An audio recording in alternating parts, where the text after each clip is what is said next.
Alright, I am not sure that I'm totally ready.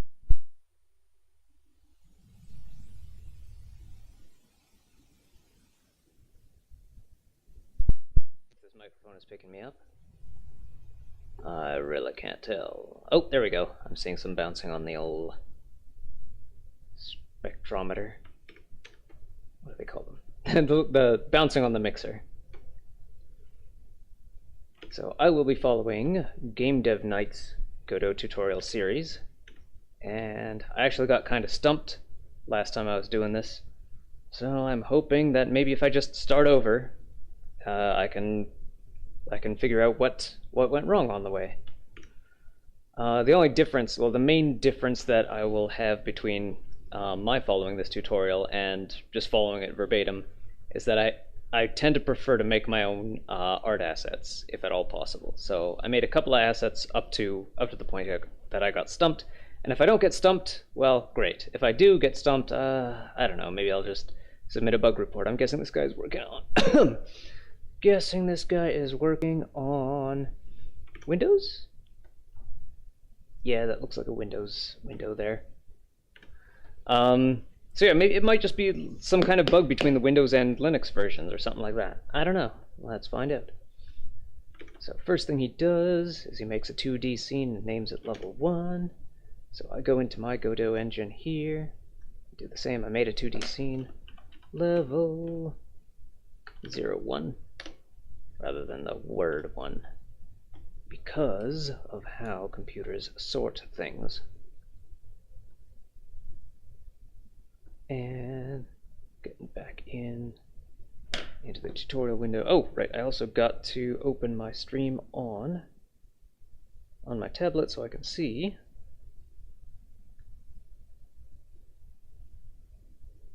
As soon as it loads up.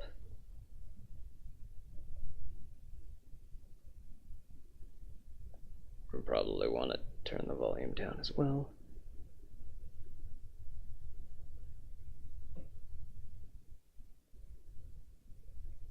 And I don't hear anything. Tablet has gone unresponsive. Alright, I'll open this up on my phone instead.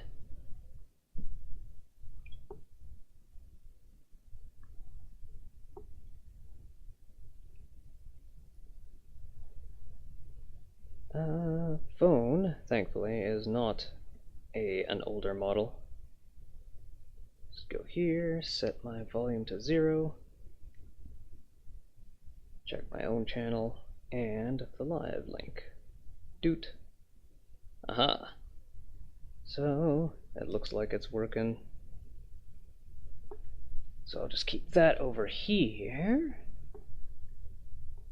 and then see if the thing will open up on my tablet once I've closed all programs and reopened this one.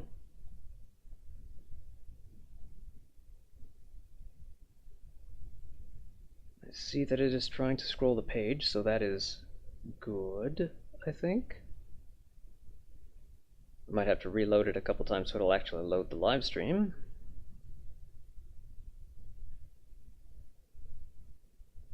Okay, I see some live stream kind of stuff going on.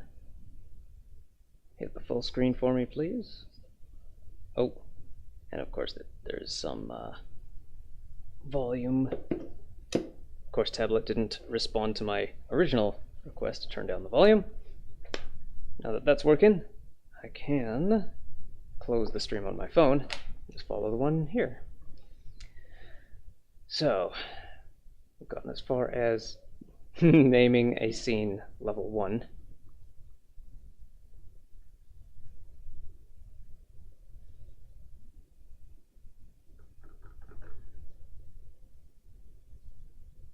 Let's see, do we have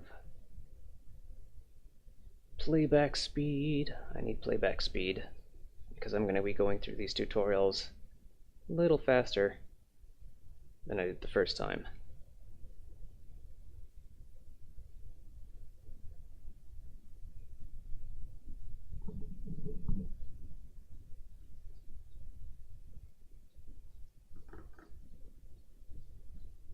Right, the platform. So the platform seems like it's kind of a What did he do? Did I have a sprite for that? I think halfway through chapter 4 of this tutorial, he throws away the original platform and uses a tile map instead.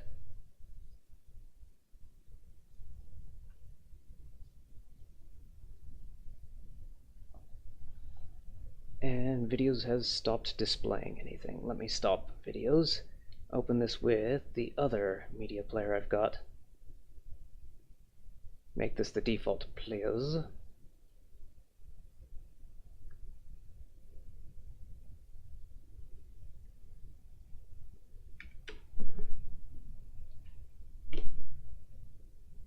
Hello everyone. Whoa! Welcome back to Game Dev Night, and today we start Stop! our Godot Stop! 3D platform. Stop!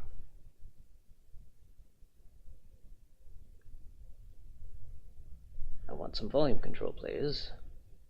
Okay, that one doesn't have volume control. Let's try the other.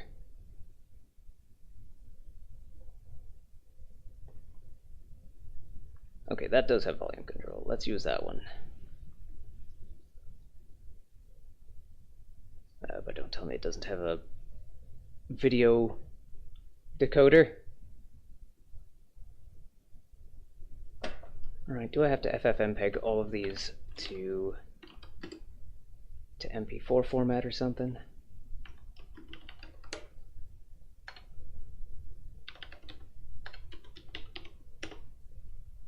Let's see if that'll work.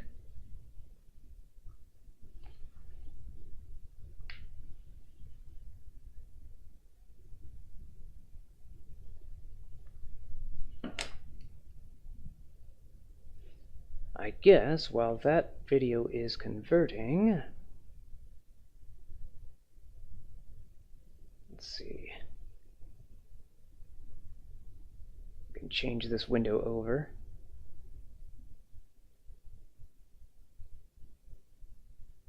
Window capture from Godot engine to Pencil 2D.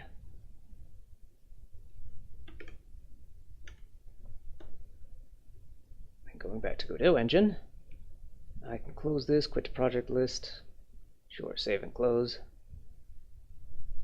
I forgot that default Ubuntu videos is just bad, and that's why I have two other video players on, but neither of those video players seems to know how to handle WebM.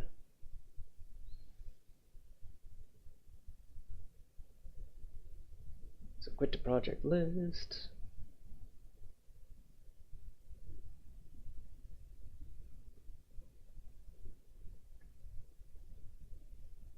I can open up my original platformer tutorial.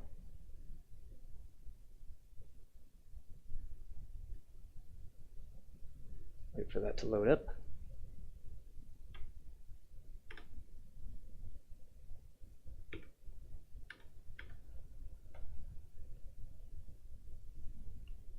Change the window capture back to platformer tutorial. So yeah, this is where I got stuck. It's right at class name, yeah, changing class name, and then using the class name, it tells me that it can't find the class name. And it just seems like it should work. You stick class name something here, and then the error goes away, but it doesn't go away. But up to that point, let me see if I could just maybe comment that out. And comment that out. If I run this as is, oh no, it's just running the checkpoint. If I run level 1 as is, with all my junk assets,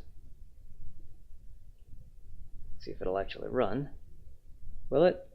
Okay, it does. And change the OBS window to that.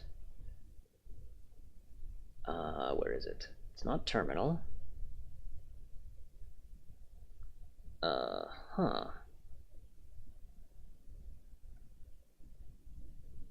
It's not showing me the name of the window. G4 platformer tutorial. Okay. Yeah, it's not available in the menu to actually show. Huh, strange.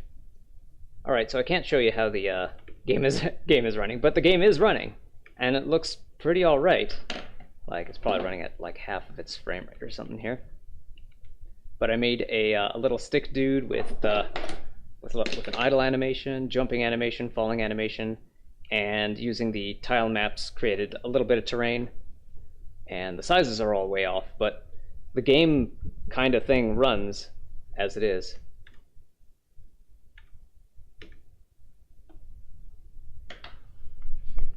It's probably converting at half speed because I'm live streaming. I'm using part of my GPU to live stream, part of it to run a game engine, and part of it to run FFmpeg.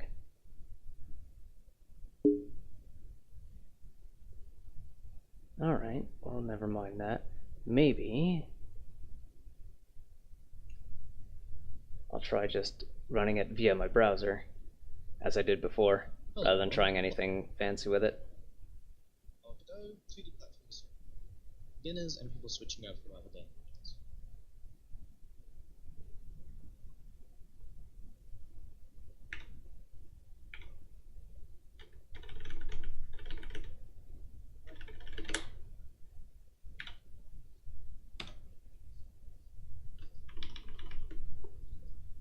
This was chapter 4. Oh no, wait, this is chapter 2.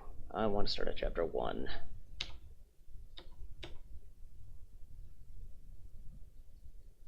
And I don't need this to be in HD. I just need to be able to read the text on screen.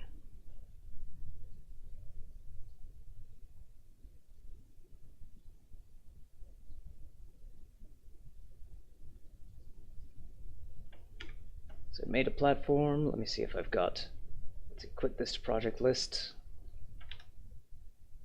Once again, change the OBS scene to pencil 2D. Because I don't know what happens when the Godot window, when this Godot window that is sharing closes. Open a platformer tutorial again. Then, well, that's loading up. Platformer tutorial again. 2D scene. Level 01. And I think he's going to use save branch as scene. Just create the platform scene in here, then save branch as scene. But let's see if he does that.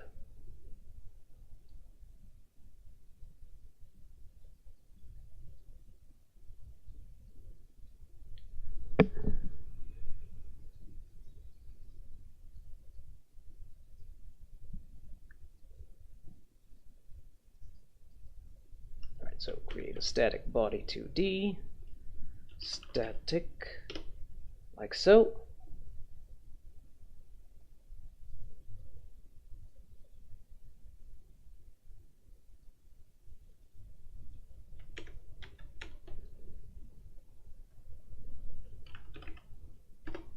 Like so. And then it also needs a sprite 2D, right? So as a sprite, make sure sprite and collision shape are on the same level. Oh, and the collision shape itself needs a rectangle shape, right? So we just add that. Probably want to zoom in. It'd be really nice if control middle click drag worked in 2D the same way it did in 3D to zoom in. But for now, we have to use either control plus or minus, or use the plus minus buttons on the interface there. Oh, right, project settings. We need to mess with those too, and I don't believe it'll share that window. Checking in OBS here. Yeah, it doesn't share that window. I suppose if I could launch Godot in single window mode, it would. Or if it has a single window mode, like I might be wrongly remembering it does. But yeah, project settings, display, window, 1080, actually no, we'll do 720 by what? 1080 by, or 1920 by 1080 is 1920 by 1080 is something by 720, right? Yeah. So the top number is not 720.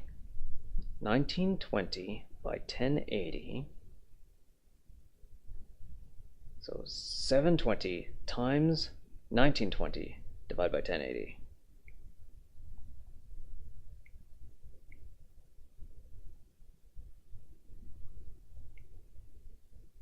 Calculator.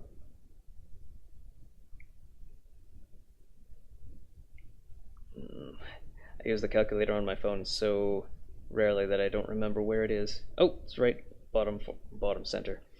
So 720 times 1920 divide 1080 is, so 1280 by 720. 1280 by 720. Mode windowed. Initial center of primary screen. Resizable? No. Borderless? No. Not until we add an exit. Not until we add an exit command to the controller.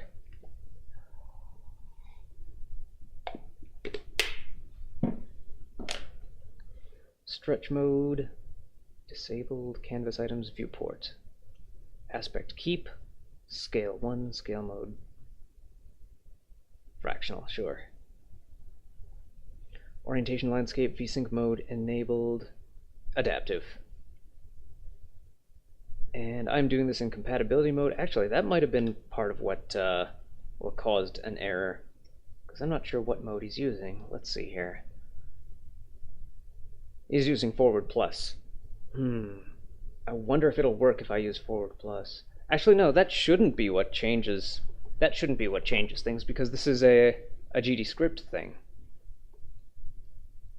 But I guess I'll try doing this with forward plus just to be sure. Save and restart. Build this with forward plus in mind. I'm actually a little bit worried that it'll say like bad rendering of simple scenes, and what we're doing here is pretty simple scenes. Is it still sharing?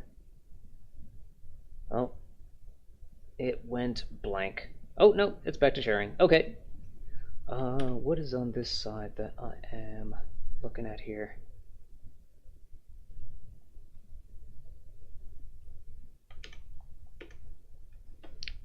Alright, so we accidentally destroyed all of our work here. Level 01. Add a collision shape and sprite as a children to what? Static body, right. Static body. Then add collision shape and add a sprite. Collision shape gets a rectangle shape.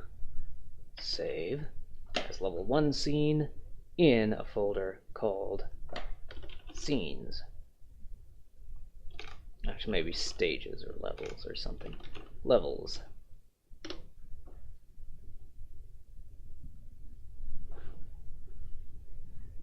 Okay. Back to the video.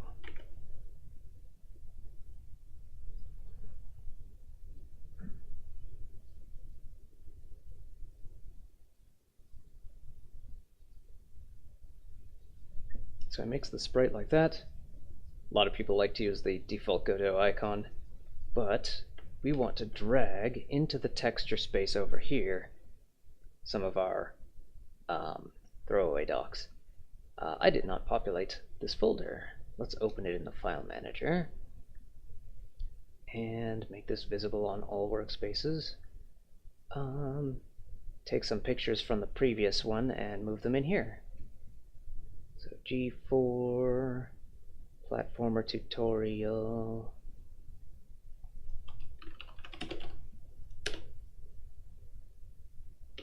Scenes? No, art here. Yeah. So we take everything that isn't a dot import. So let me sort these by type.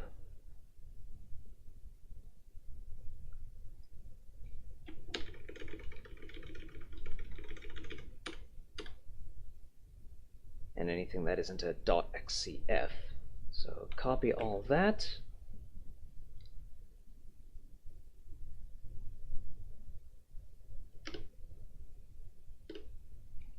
Put everything here into docs.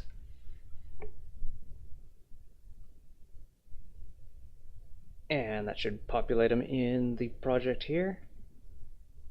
So our platform was this. I was originally going to use one of those 9-patch things, but I had no idea how to implement 9-patch, so I just did it like this.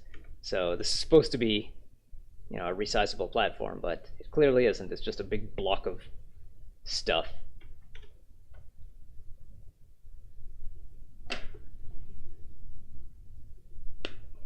So, with this big block of stuff, what do we do next?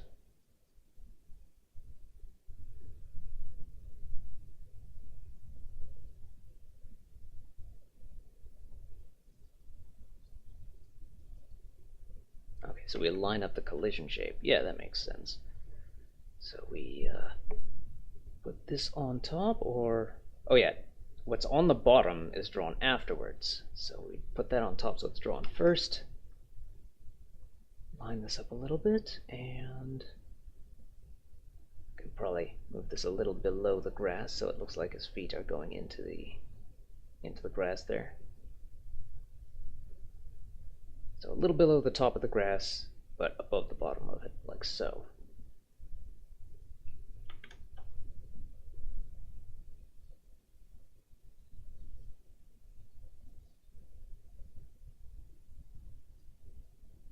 Oh, right, for resizing the platform. So quickly look at that again. So in the settings, rendering textures, default texture settings, we set it to what, nearest? Nearest. So project, settings, render. Right, I can't just type, I have to rendering like that. Textures, default texture filter, nearest. It's not something I will concern myself with too much right here.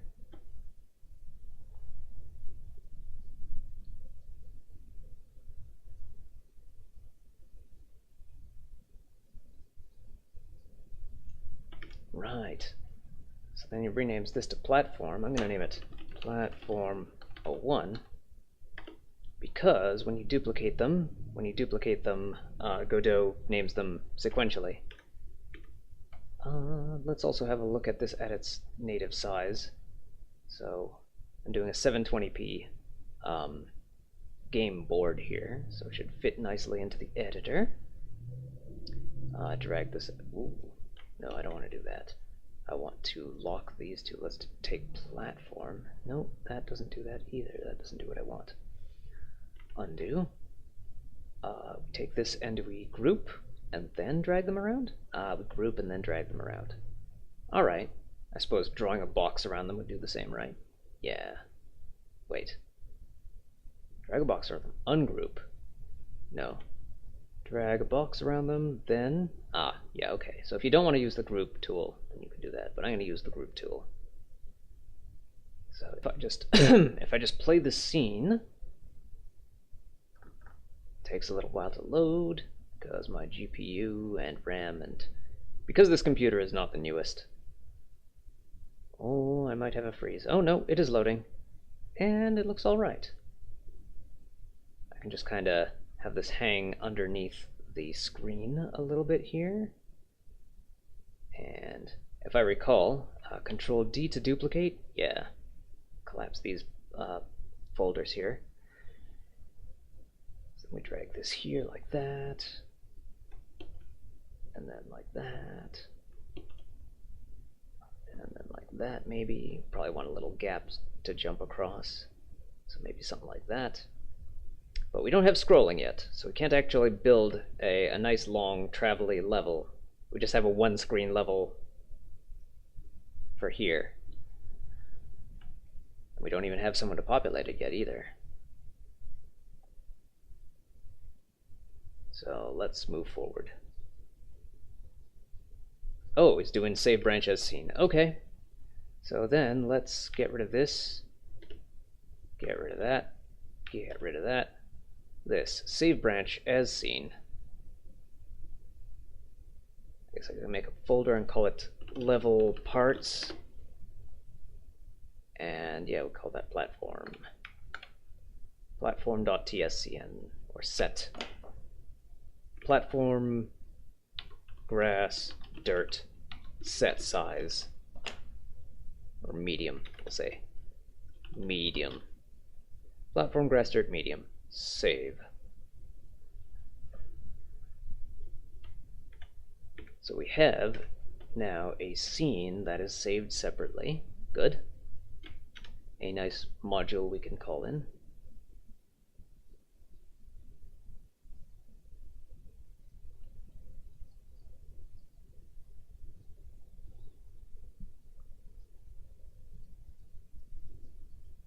Yeah, so I did not make a platform that was too small and needed to be resized, but now he's showing us how to resize the window, resize the platform sprite itself. Well, I already showed us that before.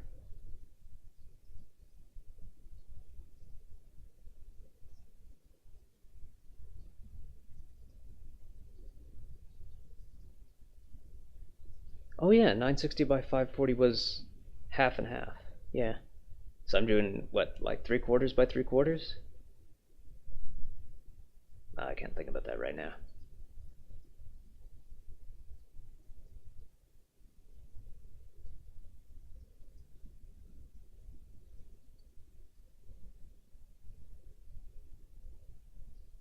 Okay, so I think I already did change to full screen, edits to full screen. So if I play this scene, oh, I don't have resizable disabled, do I?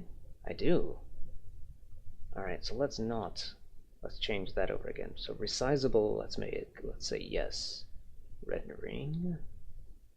Oh no, I still have rendering in the search.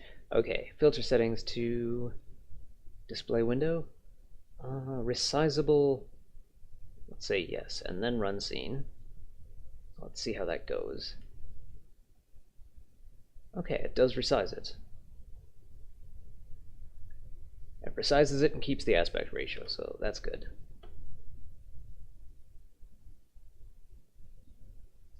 More smaller. One of the first games I made with a game engine was at the low resolution of 192 by 108, so 1/10 and 1/10, so 100th the resolution of an HD game, and I think that's even lower than some of the earliest consoles, if you don't count oscilloscopes. But yeah, now he uses Control D to duplicate. Oh, and now I guess since the branch is saved as a scene, it's no longer a folder in this current scene. So we can just Control D, drag this over that away, and like that, make a little gap to jump across, and then maybe something to high jump over to like that. Actually, why not like that? Wait, isn't that just the same? Yeah, whatever. This is fine. Let's move this one down below that one so it's in front. Yeah. So we have a little bit of like a Ninja Gaiden situation where you've got platforms in front of other platforms, but you can't really go through them because they're full solid, as opposed to Mario's semi-solid platforms.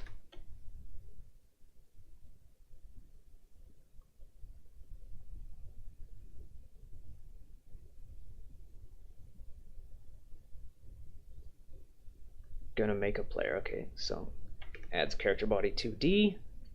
So plus character body 2D.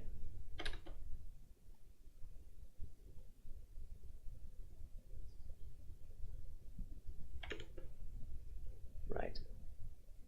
No shape. So we add a collision shape. Doot. And I believe for character shapes you want to add a capsule. Capsule shape 2D. Where was it added? Oh, it was added way over here. We don't want that. We want, let's get out of that. Add to level 1. Character body 2D. Add it to level 1, not to platform 3. Then, to the character body 2D, we add the collision shape. Where is it? Okay, I guess it's at the origin. And the collision shape gets a capsule.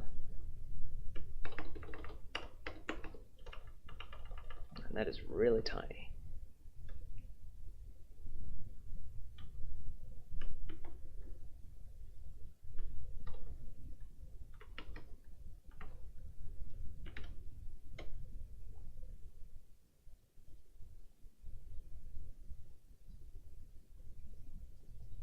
Right, the sprite 2D component. So add that to there, like so. And we take our protag, our stick dude. This is outline.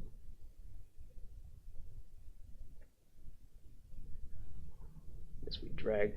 Wow, that's really huge on screen. Dude. And yeah, that is way too big.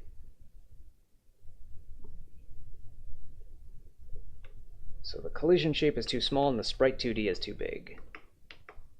About halfway look like a good size about. So if I go transform scale 0.5, that looks about protag sized.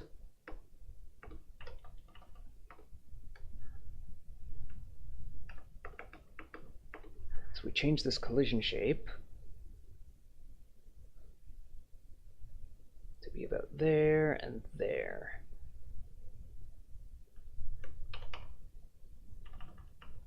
Yeah, looks too big when it's just the only thing on screen, but looks about right when compared to the whole screen.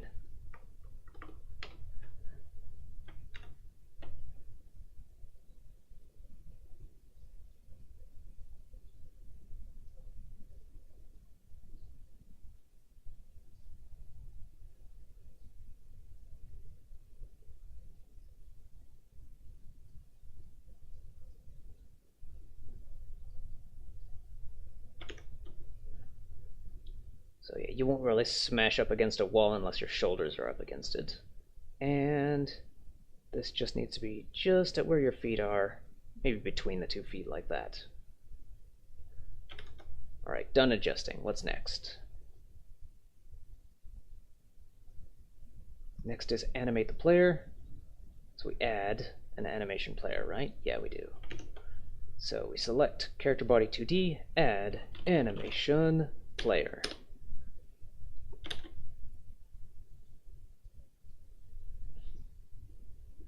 Right, so we start with the idle animation. So animation, new, idle.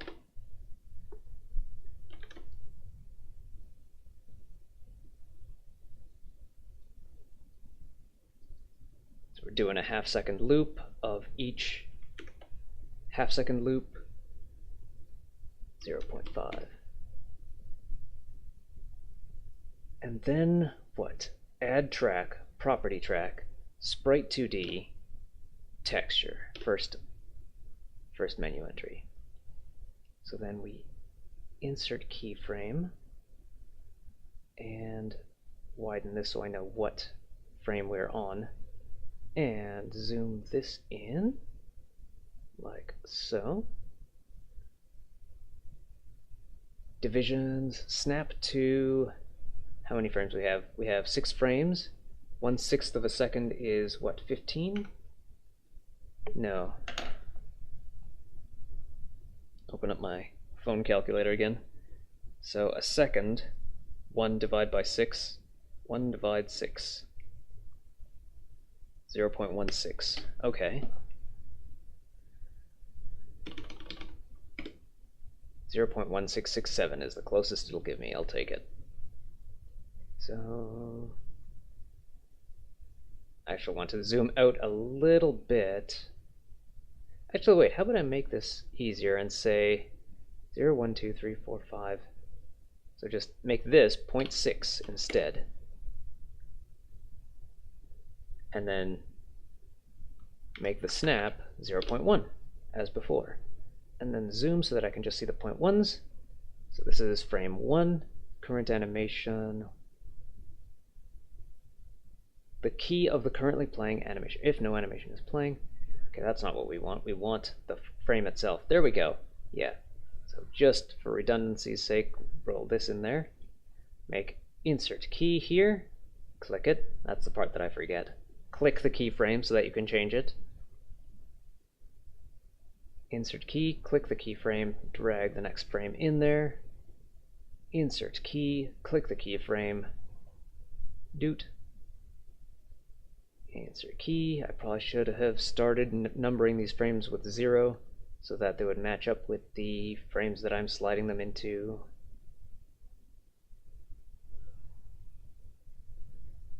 Now, if we play that, we almost have our looping animation. There we go. Save. Alright, what's next? Game Dev Night.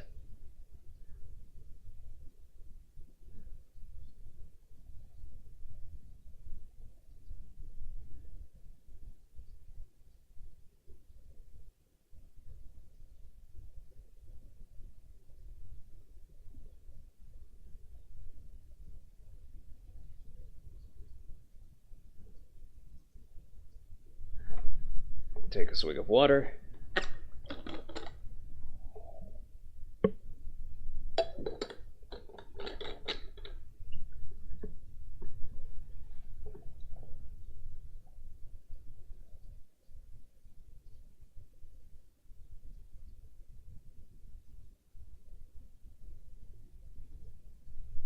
Right, adding a script. Adding a script to the player. And oh yeah, that was another difference that I had, is that all the scripts were built-in scripts, so maybe they couldn't see each other. That might legitimately be a reason to use non-built-in scripts. So let me make a folder called script. Create new folder. Scripts.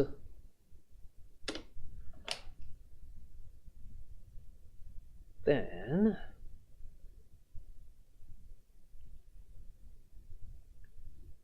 wait, where was the oh, this wasn't saved. Okay, never mind then. This wasn't saved as a separate thingy. Okay, so res/scripts. Character body 2D basic movement. So this tutorial does use the character body basic movement template. So I should just leave that alone. Having the script name be the same as a built-in type is usually not desired. What is the script name? Oh, it's character body. No, is it? Let's say player script.dgd. Template, basic movement, class movement for gravity games. Alright. Oh, he also names it player.gd. Great, what a coincidence. Okay. Well, since it's a .gd, it doesn't need script in its name.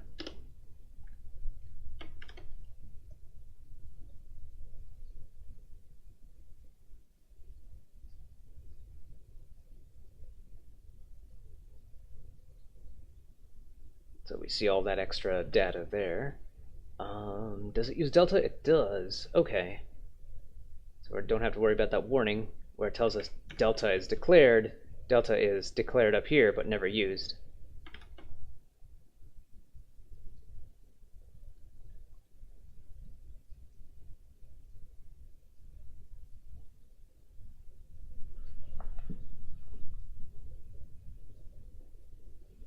Right, we change these to export vars, and since there aren't consts, we change them to normal lettering. So at export var speed, and I like to use all small letters. Export var, what was that, jump? Jump velocity, jump vel. And there's no find and replace in this, so I have to jump vel here, jump velocity, and speed there.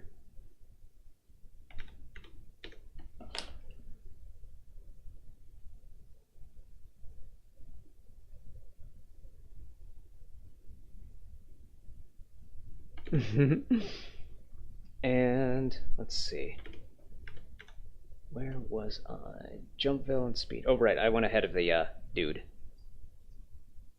Another little hang up that I have in game dev is that I don't like this negative number, but I'm going to keep it there just for the sake of trying to follow this, trying not to let all of my hang-ups get in the way of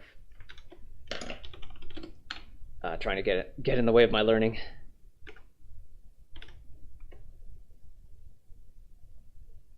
So you don't want to jump high. Yeah, so change all the red lines to your new variable names. Right, so now we go to save branch as seen. Hello, Hell Zero, can you read me, buddy? Yeah. Sorry if I missed your previous messages. Let me check back in the chat here. Oh, okay, yeah, this is your first message here. Yeah, thanks for dropping by. If you're into Linux game dev, or game dev in general, and the Godot engine, then you've come to the right place. I am following Game Dev Night's platformer tutorial for Godot 4. I actually got stuck on it around episode 4, and I'm hoping that if I do a real quick start over from the beginning, maybe I'll do something different that'll make it work. Because yeah, I was totally stumped because he just did the simple thing. He did the class name, what was it? Class name player, and then if something is player, and it worked for him, but it didn't work for me. It said that player was not seen in that scope, and I suspect that maybe it's because all of my scripts were inbuilt scripts rather than separate text files, separate .gd files. Maybe that won't make a difference, but that's one of the big differences I'm noticing between this run and the previous one. Yeah, going back to that tutorial, where were we? So he goes back there, right? He's doing the save branch as seen, so I will do that. Save branch as seen, and let's see, go up here to scenes. Oh right, yeah, he also did. He also sorted them into a much bigger folder maze than I want to use. But character body 2D. This will be player.tscn. Player.tscn. And where will it go? Well, it's not a level part, it's not a level, it's not a script, and it's not a throwaway docs. Hello, Enderbrina. Good to see you here too. So I guess I will make a folder here for playable character, or something like that. Player.tscn. Maybe this stick dude will change as we develop this game. Maybe he'll get clothes. Or maybe his art will get better. Entities. Yeah.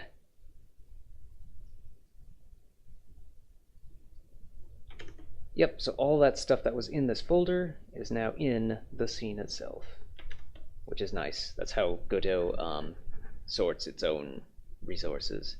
And I'm noticing that I'm going into vocal fry. I saw a video about vocal fry yesterday, and the way that some people find it really annoying. I don't. I never even noticed it, and I didn't even notice that it was a feminine thing even until the guy who was doing that video pointed that out in a whole bunch of examples, particularly at the end of sentences like that. This looks very interesting. It is the Godot game engine. It is what I'm hoping to develop all of my games in. If I don't take up, if SFML and C++ doesn't, if I don't take to that first. Either way, I feel like learning C++ is good for both of these things, but I need to learn more C++ before I can take advantage of the Godot engine's C++ features.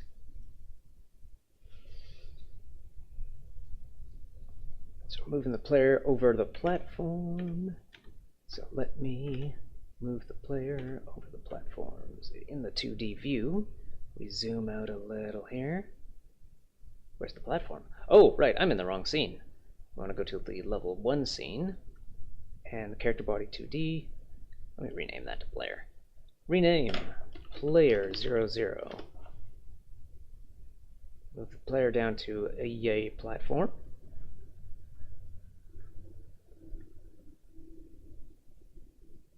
So I can make these platforms look a little better by moving their collision shape behind them. So platform 1, should that really be way over there? Ooh, what if when I saved these, it saved their locations like that? I don't want that. Let me select all these and move them way up here, which will probably mess up their positions in the main scene, but if I save this, move back to the main scene, yeah. Well, these three seem okay. But this one needs to go back here. I'm not into this coding, but I like seeing people doing this and that sort of thing. Oh, I used to try to bypass some paid website or take a picture using inspect. I mean, inspect, if you could do something using inspect, like, I wouldn't blame you. I'd say it's level 1 of... I wouldn't even say it's like you're doing something you're not supposed to, because inspect is there on all browsers. But yeah, don't do copyright infringement. It is not nice, especially against indies. So yeah, save this, and let's see if I could play it. Does it play the scene? Okay, it does. I don't have controls implemented. Oh wait, I do. Right, I forgot that I have controls. When you use the character body template, it includes some stuff for you, and that's nice. I want to implement analog stick controls and all 14 buttons of my Switch Pro controller that is currently attached to this Linux machine. It is a slightly worn out one. The left stick started wearing out a bit, so I need a 0.05 dead zone on it. But normally, you could go down to 0.02 or even 0.01 on most. I think on my Wii U controller, Wii U Pro controller, you could go down to 0.01 and not see any drift. I think the other scene has only one platform, is that it? Yes, the other scene has one platform because it is the platform scene. So it is the scene that defines what the platform is, where its middle is, and or where its origin is, rather, and its hitbox. Right, I was going to fix how these platforms looked. So I want to move the collision shape behind the sprite 2D so that it is drawn first, and the platform itself comes up to the front. So now that I've redefined how the platform works, all the other platforms now work that way. So yeah, the collision box is a little bit below the top of the grass so that his feet sort of sink into it when he falls, so that he'll stand like here rather than like right on top. He'll stand like right here. So back to the tutorial, what are they saying? Say play and see what happens. So he's got this thing going where he could, I think he can share his whole screen. I cannot share my whole screen right now. I can just share the Godot window.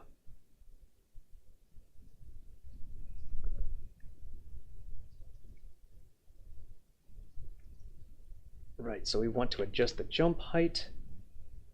And the reason I can't show my whole screen is because I'm using a Linux feature that lets you slide left and right. I am a designer. Actually, some assets are paid, but sometimes I use the inspection to get them, but it was a few years ago. Okay. So you do the game design part? Yeah, I figured that you were using inspect. But yeah, it's a nice, like, it's a nice way to see how websites work, especially some of the really complicated ones with like divs within divs within divs. Like, that's something I still don't understand, other than that some websites use it to sort of obscure where their resources are. And then there's like the blob, the blob element. Nothing moves the blob element. But yeah, like, I think blob is used for like streaming services where you really don't want to let whoever's inspecting find the original video source file or something like that. I don't know exactly how it works, but I mean, it's one of the things that I've got stumped on when just playing around with the inspect feature. Graphic designer, okay.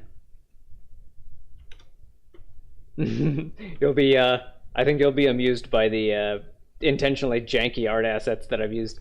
I hope, at the very least, that they are consistently janky, but they are janky.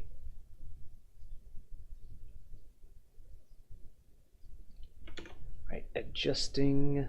So in the script viewer here, for the player, we have our speed and our jump velocity. So I actually don't remember whether it was good or bad. So go right, left, jump. Actually, the jump height is really good. Oh, it could stand to be higher to get, because right now that rightmost platform is too high for him to jump. So let's adjust our jump height, or our jump velocity. Calling it jump height really isn't correct. 600? Okay, so that'll jump him high enough to get up there. Almost. 700. And maybe 500 on speed. Because it does take him quite a while to get across the screen. Okay, yeah. 500 is perfect.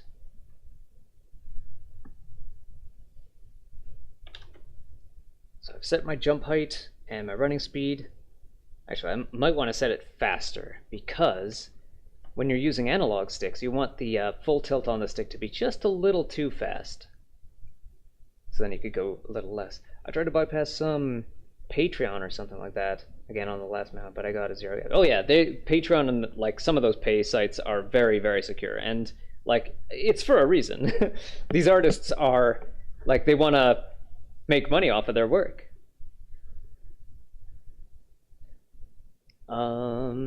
And yeah, if anyone could just inspect and get past the paywall and take the assets, then Patreon isn't doing their job.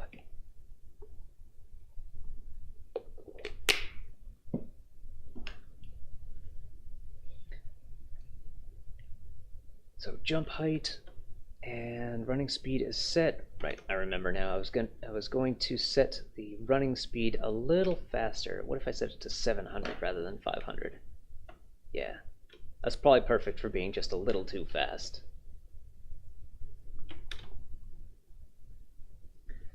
So we've got running and jumping. What's next, Game Dev Night? So project settings, input, right. So here is where we add project settings, input map, and I probably have to change the window that's being shared. But can you do that other than using inspect? I'm sure there's probably some other ways. I haven't really looked into it because a lot of my friends are on Patreon. I'm on Patreon too, by the way. Subtle self-promotion. But yeah, a lot of my friends are on Patreon, and so there aren't many people that I wouldn't want to buy their content from that I've looked at their Patreon page. Or rather, when I look at someone's Patreon page, it's usually because I want to buy content from them. So I've never really looked at a Patreon and thought, I wonder if I could get this for free. Although I'm sure there's some people that are like, early on when I saw people making Patreon videos, or not Patreon videos, Patreon content, or linking to their Patreon, some of their Patreon pages had a like $2,000 tier, and literally the description was, don't sign up for this tier, it's to catch bots. So I guess like if you have them charge up front, then the bots probably have like a credit card with some small amount on it, and they'll lose 2,000 for signing that up, but they won't get anything for it. Yeah, that's right, we'd have to see the preview first. But yeah, my Patreon, I want to offer everything I can, or as much as I can, for free. So the only thing that my Patreon offers is the Patreon merch. For like the highest tier offers Patreon merch. Everything I put out there is for free. You might get a little bit of preview of something, or I might do some Patreon only posts every now and then. But like the games are going to be either free or cheap, and like the animations and stuff, same thing. I'll just put them out publicly for everyone to enjoy. So people are basically paying for future stuff, not current stuff. So right now, I want to change the window I'm sharing to the, what is it? It is the project settings. Can I... Project settings. Let me share project settings. There we go. And it goes right to the upper left. That is weird. But I can work with that. Actually, how about I set a bounding box here? Edit transform. Bounding box. Maximum size. Size, bounding box size, 1920 by 1080. Position 0 and 0. There we go. That's looking good. Now, no matter what window I'm sharing, it should be in the center of a 1920 by 10. Doesn't putting a game on Steam cost $100 though? I am not sure. I don't have a plan. I don't have a plan to put it on Steam. I'm going to put it on itch.io, and on itch.io, uploading a game is free, and the creator of the game gets to decide where the split goes. So you could, I think the default is to send 10% to itch.io and keep the rest. So yeah, I think I have it the same. I think I have it. I think I have all my stuff on itch.io listed at 10% goes to itch and 90% goes to me. If you want to pay for it. If you don't, then you can download it for free, or you could play it on the page. You could play the stuff on the page without paying anyone, without having to worry about signing up or paying anybody. And that's what I like about itch.io. And I hope that doesn't change, but I'm prepared. I'd like to say I'm prepared for if it does. So now we are changing our actions. So add new action. Actually, show the built-in actions, because I'm currently using the default left and right. Joypad button 13, D-pad left, so that is correct. Oh, and I also want to change all of these to 0.05. Zoop. Just stick a 0 in there.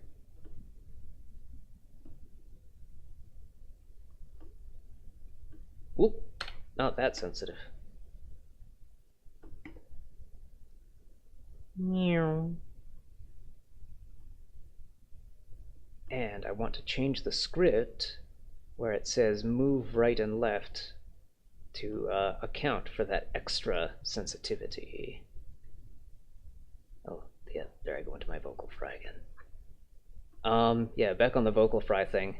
If you want to avoid using your vocal fry, they say that basically the opposite of going into your vocal fry is going into a breathy voice. So you want to speak a little bit more like this. Oh, no, that's breathy and vocal fry. So you want to speak a little bit more like this, and probably in a higher register too.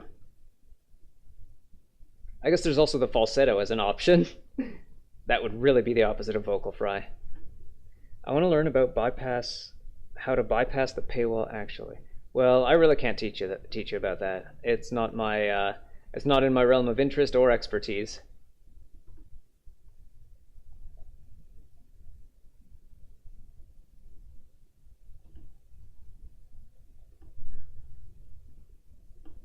But if you want to learn about game dev, C++, and the Godot engine, then I will be here. Right now I'm just kind of piggybacking off of someone else because I'm having trouble learning their tutorial, and I'm hoping that someone in the chat can show me like someone with knowledge about the Godot engine might be able to tell me, hey, you're doing this thing, and maybe Game Dev Knight did this thing when maybe it was right on the version of Godot that he's using, but not right anymore with the latest, updatest one.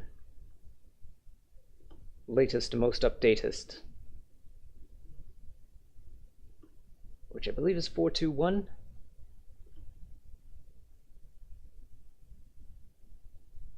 Okay, I really don't need to deal with most of these. Yeah, okay, so we have joypad 1 stick for UI, left, right, up, down. Left stick down, left stick up, left stick right, left stick left. Good, good, good, good. And we go into the player script here, and we say physics process delta is action just pressed UI left, UI right. Direction equals input get access UI left, UI right. Velocity x equals direction. If direction, velocity x equals direction times speed. Direction times speed.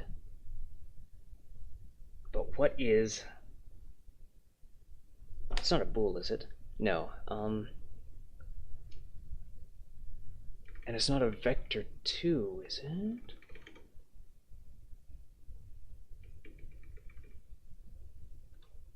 Var direction equals a vector 2, yeah. So velocity x equals that vector 2, which I guess... No, this is confusing. Velocity x equals move toward. if direction is, if not direction, then velocity x equals move toward.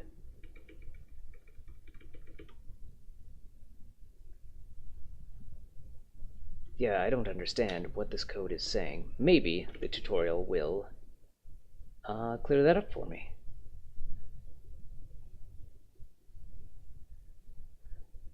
The screen goes blank. Oh, right, sorry. I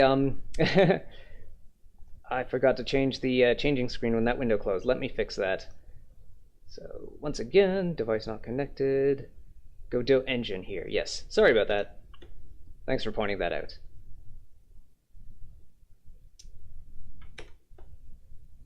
Now then, right, back to the tutorial. So in the tutorial, Game Dev Night does what? So it changes, adds left, right, down, up, jump, and assigns keyboard controls to it.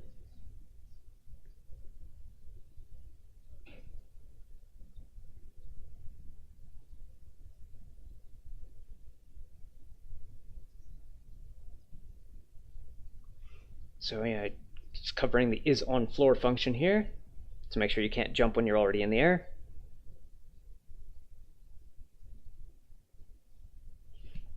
I guess if I want to do analog stick movement, only from now, nice to watch, good luck, and don't forget to stay on track. Yes, thank you. I will try my best. I'll try not to get distracted by my own, by the changes that I want to make. So maybe I won't use analog stick movement for now.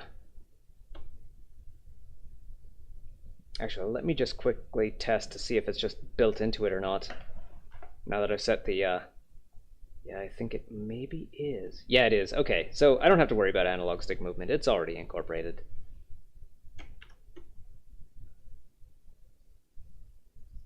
Reference to the animation player by doing what? Do you just drag it in there?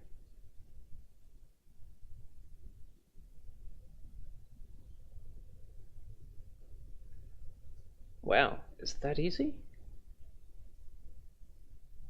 At export var animation player equals animation player. Just simple as that. Right under the other export vars. Okay. So at export var anim player equals animation player. Just like that. I am not looking at the scene that I want to be looking at. I'm looking at player.gd, so I should probably have the player.gd script doot open right here. Maybe I should name this player instead of character body, instead of using the default node name. But he's using the default node name, so maybe I shouldn't. All right, what's next? OnReady. So OnReady var animation player.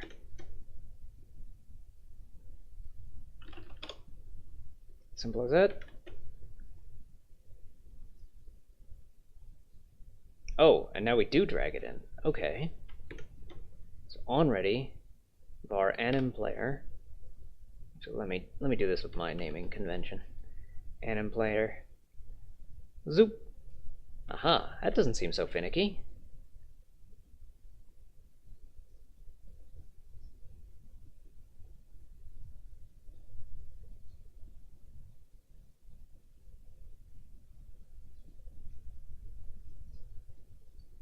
If direction is nothing, if you're not moving around, the animation should just be animation.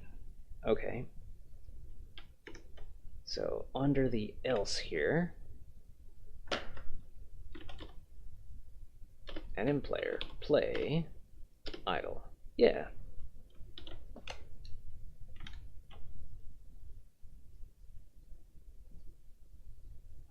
Right, we have to go into the level 1 scene, play that scene. Okay, and I think I can share this now that I see how, I just have to click the source again. And remember what the name of the window is. Platformer tutorial again. Platformer tutorial again debug.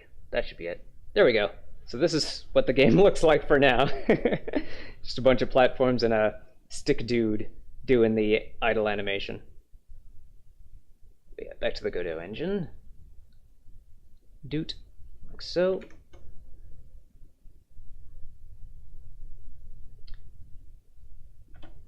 And continue the tutorial.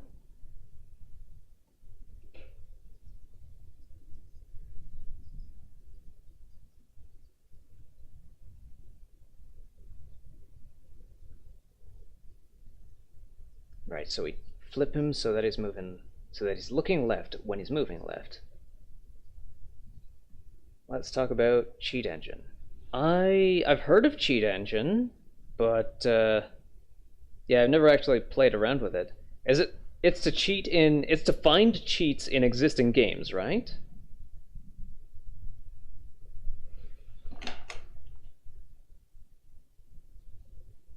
Like, if I recall, it sounds like the kind of thing that you, while running a game, Cheat Engine sort of examines the RAM or something like that, and then you just kind of narrow it down.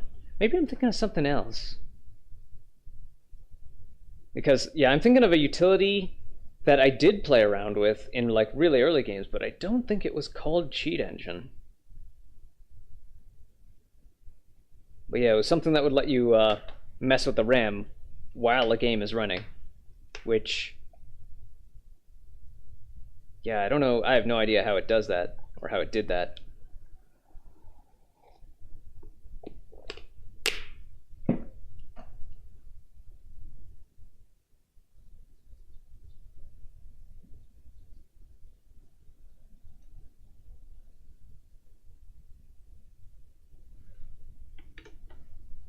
Okay, so in the up top where it says on ready, let's just take this, drag it up here, add another on ready, var my sprite,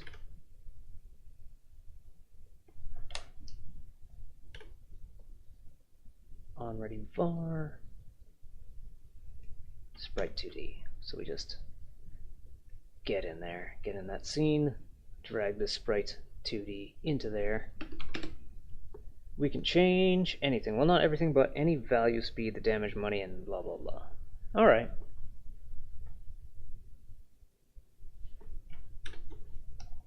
Yeah, it seems like an accelerating arms race between cheaters and anti-cheat measures, cheating tools and anti-cheating tools. The worst I've seen so far is the one where you need access to your computer's root or something. It's something like well, I don't think it's a root kit, but it's like it needs access to root security or something like that. You need or a particular game that needs access to root so that you can play it.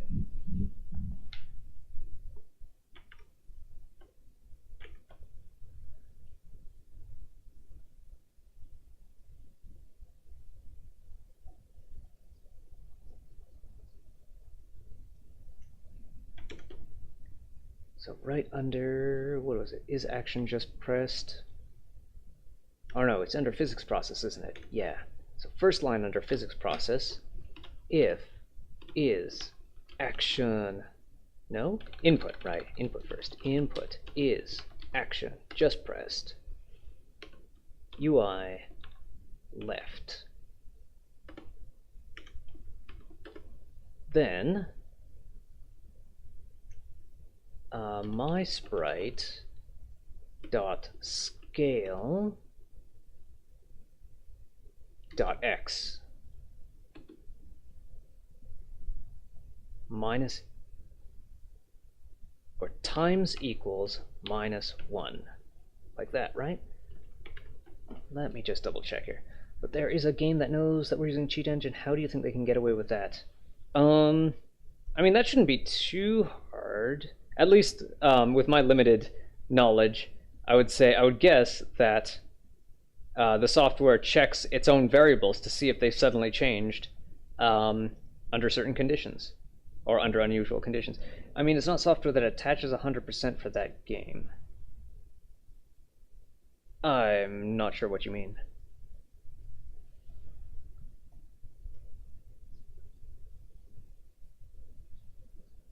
So right now,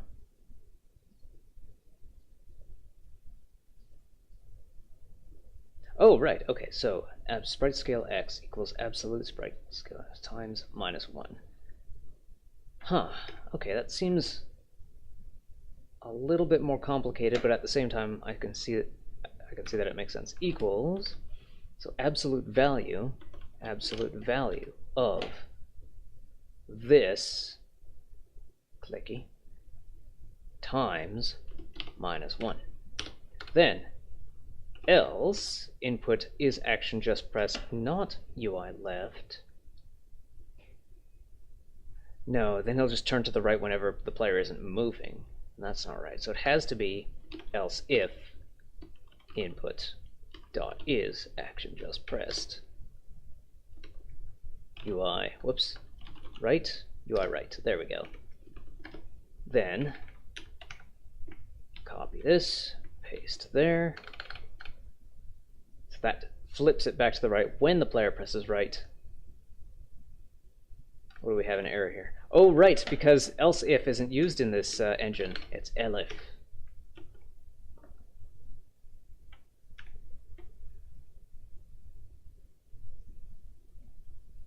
So is that what he does? Yes, he does. Replaces left with right there. Changes it. So he hits play and sees what happens, so I'll do the same. Changing the sharing window. Wait, clicking the correct scene first, then changing the sharing window in OBS. The cheat engine is not a software that attaches 100% to that game. Unlike the cheats for CSGO, PUBG, and blah, blah, blah, where the cheat is 100% made for those games, you know what I mean. Okay. Oh, I see. The cheat engine is not software that attaches 100% to any particular game. Alrighty. But yeah, like, every game is going to have its own anti-cheat measures, depending on what, like, probably depending on what tools are used to cheat by the most prolific cheaters, or even the most prolific players, I guess. Where were we? Right. Select the window, select the game itself. Aha. So we have a little bit. So we have facing right, facing left, still doing his idle pose. Oh, and I didn't set a controller button for jump, did I? No, but the D-pad works. D-pad works, analog stick works. I can move slowly and quickly. And fall straight down the pit. Change this movie, change this window capture back to the game engine. And close the playing scene. And I know what to do next in the tutorial.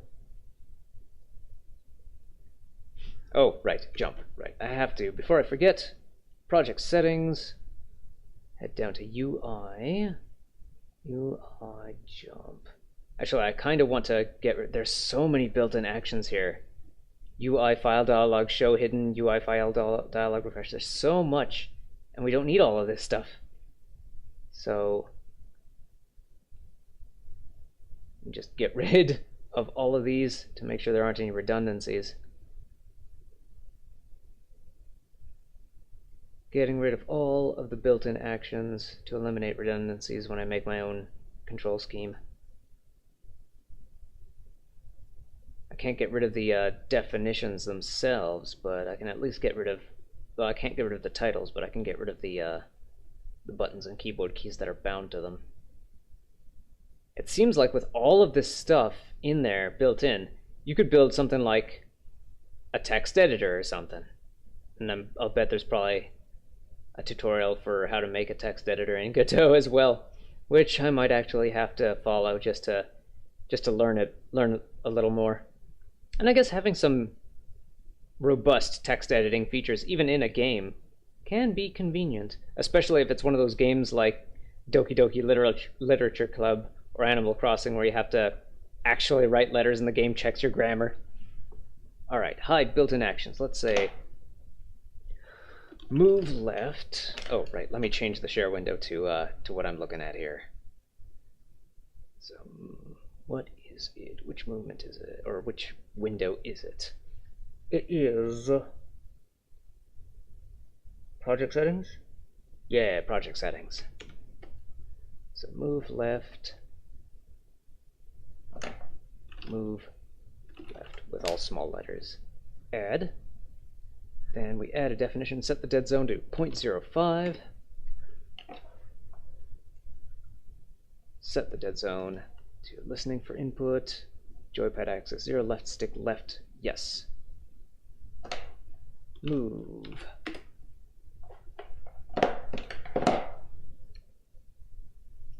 Move right.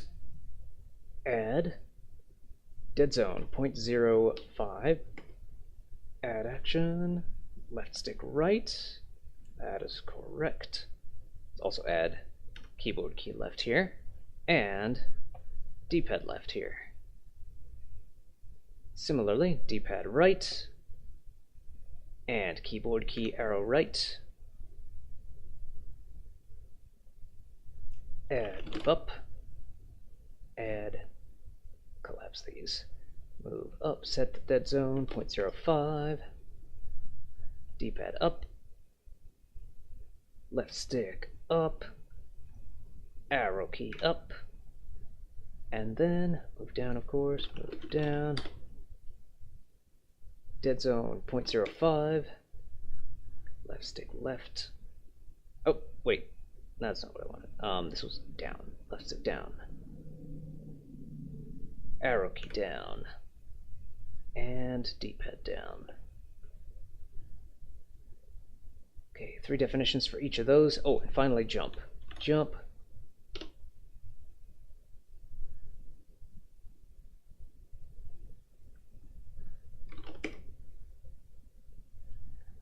So this will be button B.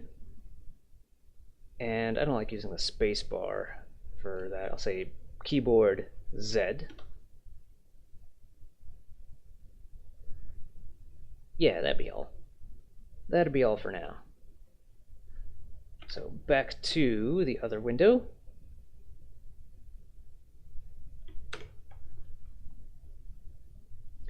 And run this game once more.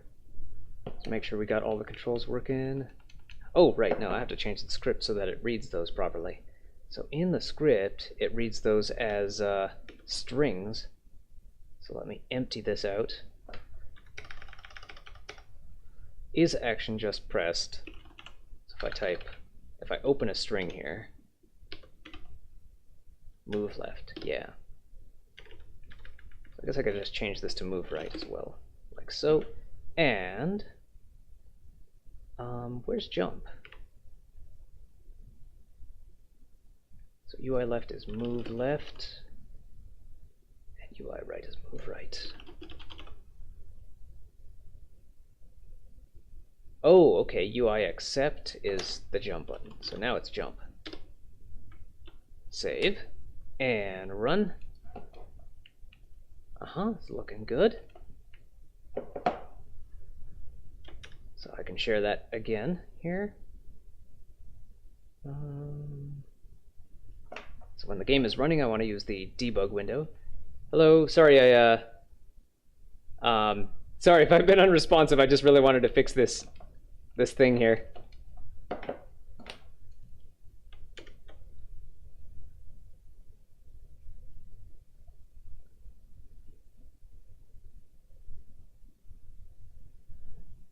Checking once again. Do I jump? Okay, I do jump.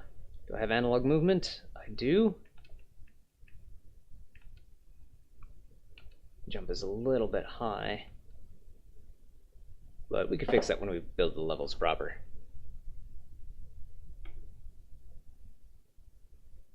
But yeah, I saw what you sent there earlier. The cheat engine is not software that attaches 100% to that game. Yeah, I got that. It's going over my head a little bit, but I can kind of follow what you're saying.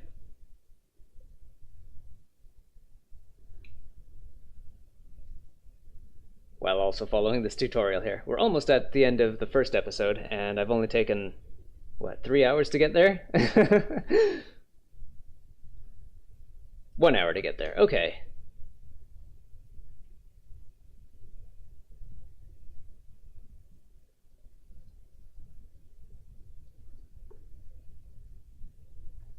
Oh, right. Let's get the Godot editor back up there. Godot editor. There we go.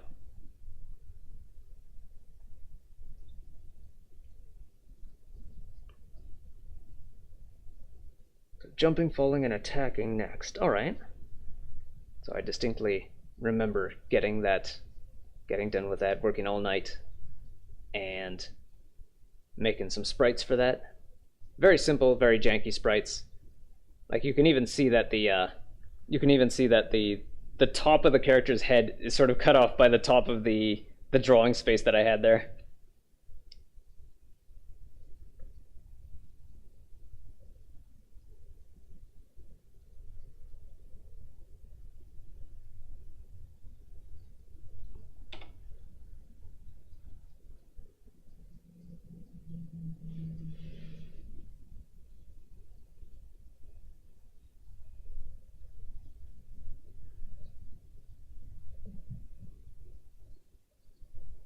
So he's gone to 854 by 480. I am sticking to 1280 by 720, which I think is a good, safe resolution for web games.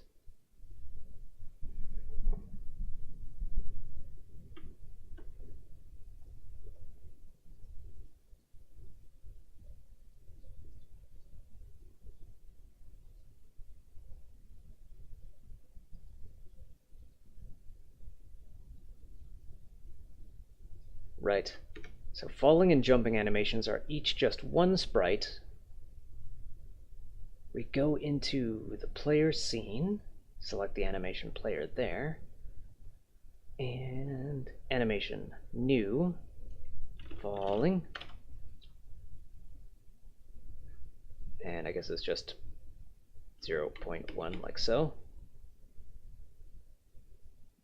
Just a one frame loop, add track, property track, sprite 2D texture like that. Just add the one frame, the one keyframe, click it, and in the docs, stick dude falling. Did I actually put it? I don't think I actually put it into its own folder.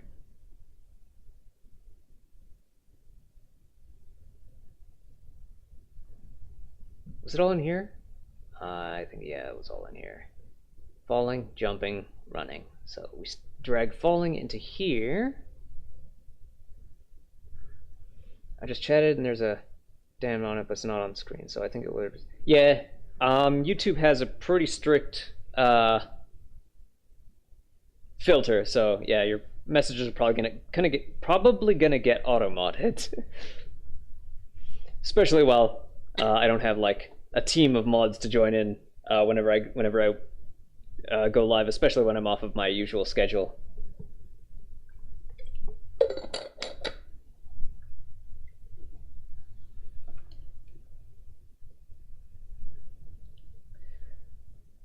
So we've got our falling animation and our jumping animation, easy to add.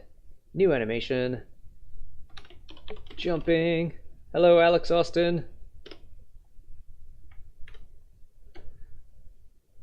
I am following Game Dev Night's tutorial on on making a platformer in Godot 4. I was doing this with a buddy a couple of days ago, and I got stuck on episode 4. Ah, I see. Yeah, if it doesn't show up on the screen here, then I might not catch it. It might have gotten auto-modded.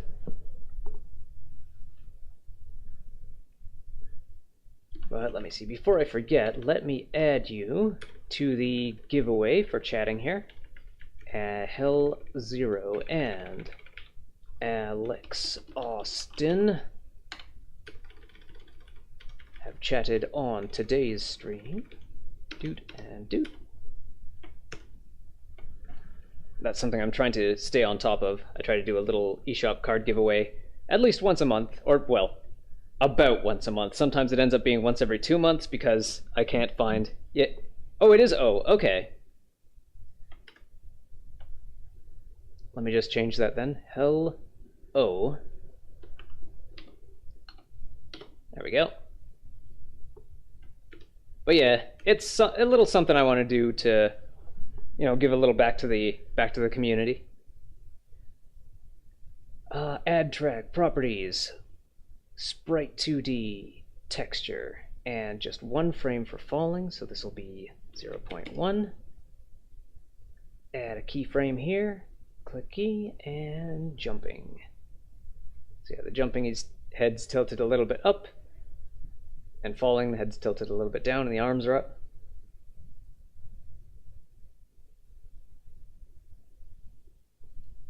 Save the scene, and we need to change the script on the player character. And I'm guessing, if I recall, this guy has all of his platforms be flat. So any vertical movement means he's going to go into his jumping or falling animations. So pretty much like the really old Kirby games before they had slopes. The first couple Kirby games, perhaps.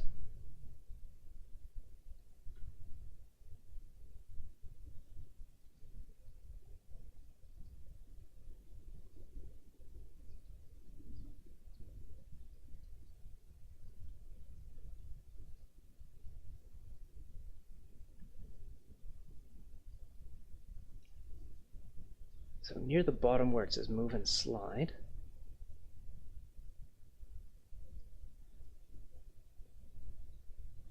Is this your first platform? It is my first platformer. Yeah, actually, my first platformer entirely. I was going to say my first platformer in Godot, but I thought I made one in Construct, but no. I made a vertical shooter in Construct, and yeah, this would be my first platformer in Godot, and I'm really looking forward to when I can actually scroll the screen and make a stage that's longer than one screen.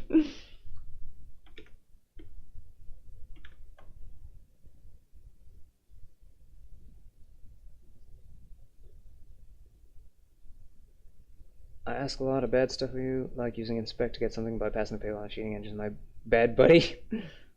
Never use construct. Why the switch? I didn't like that the person behind, or at least the representative that I could ask about this stuff, wasn't too keen on optimizing stuff. Like there was apparently some color changing stuff that, like, when I tried to do color changing, I would do it by having a 3 transparent color layers for red, green, and blue, and it caused, like, at the time my computer was pretty new, it was pretty top of the line, and even that would slow down. So I'm like, I can't make a good game like this.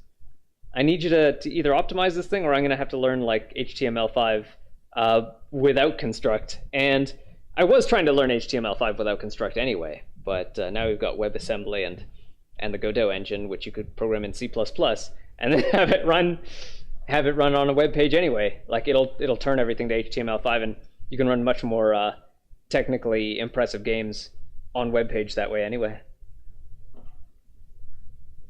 So yeah, right now Godot, like, friendship broken with Construct Engine.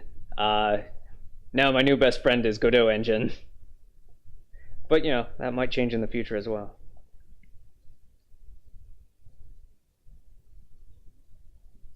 So following the tutorial here. So what does he do? He changes... So he changes the else to not do the idle animation. So I guess we remove that. Dope. I see you are trying to target web rather than desktop. Yeah, I see that Game Dev Knight in the tutorials I'm following is using forward plus rendering, and I'm wondering if that is the root of a problem that I'm seeing in the tutorials that I'm following right now. I don't think it is.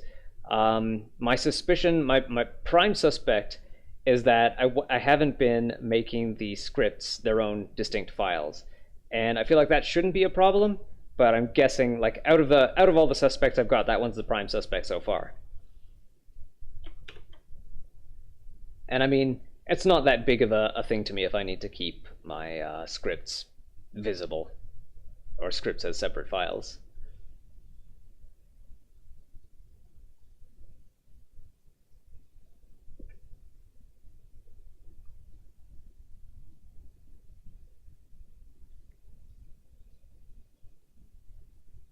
Okay, so first it checks for horizontal animation, then it checks for vertical animation. Oh no, wait. Makes the function update animation. Let me just go backwards in that. So function update animation, right at the bottom here.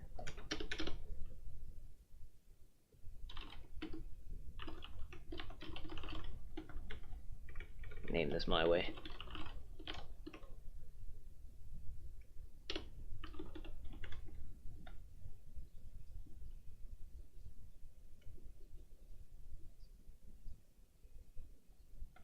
Oh, he's replacing the whole thing, so he's checking for horizontal on this as well.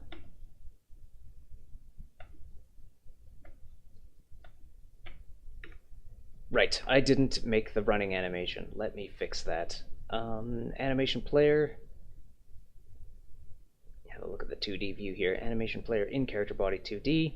We have jumping, falling, idle, animation, new, running. Add track, property track. Gotta bounce to class, have fun, good luck, thank you, and I hope you have a good time in class. Object, texture, insert key, so the running texture, zoop. It's not a particularly good run animation, but it's not my worst either.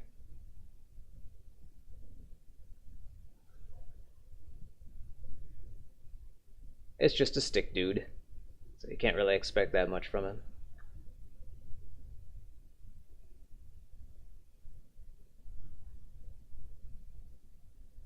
Does the job in a pinch. Whoop, I have nothing to drag this to.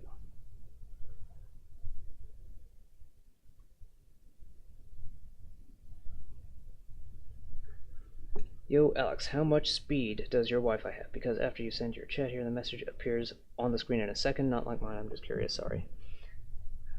I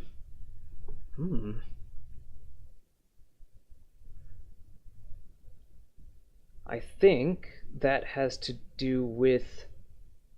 I think everybody's chat will show up to them slower than it will to everyone else. I have ultra low latency on, but my internet might not be the best. But yeah, it might just depend on everyone else's.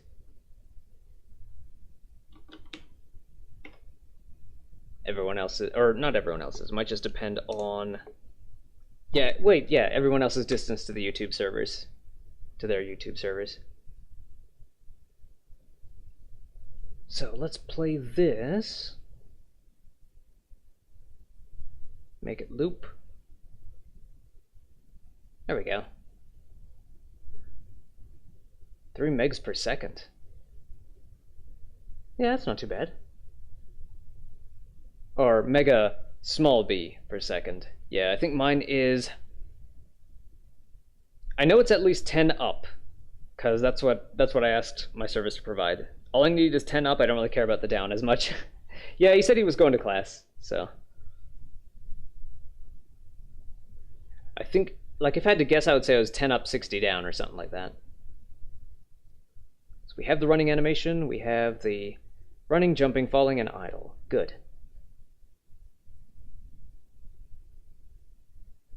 So now we save, we change the script. So under update animation, if velocity.x is not equal 0, if velocity, which is now an internal variable for this thing, does not equal 0, anim player.play running.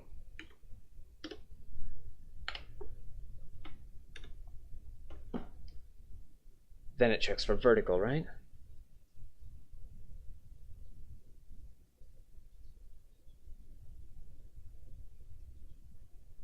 Alright, so now we just test for running or idle. So I guess we just else anim player dot play idle. So now we can test this out right away. Do we have the video up? We don't. We have the player selected. We want the level 1 scene selected. Play that scene. Ooh, I'm not falling anymore. Okay, that is very weird. I think I deleted too much stuff. Velocity, direction, speed, move left, move right. Direction, time, speed. No, that's right. Why doesn't he fall anymore? It's because of this pass here?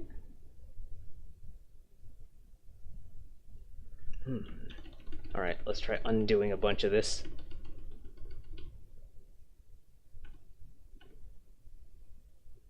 Okay, so up to the point where I hit move left, move right, and then this was jump, things were still working.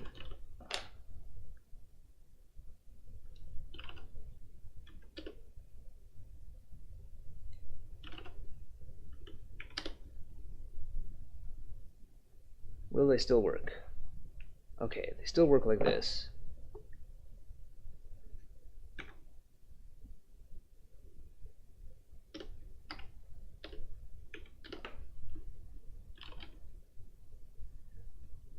So we call the function update animation. Update animation. Moving back in the tutorial to where he defines that thing.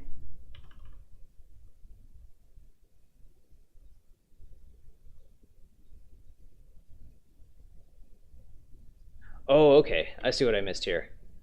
It wasn't update animation. It wasn't func update animation here. It was calling update animation.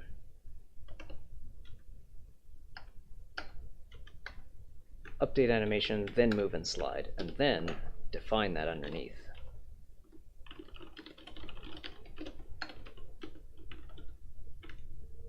Yeah, so then if velocity.x, if velocity.x does not equal 0, animPlayer dot play is running.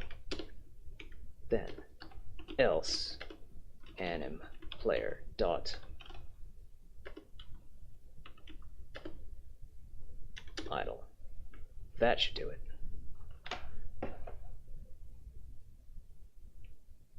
Yeah, that works.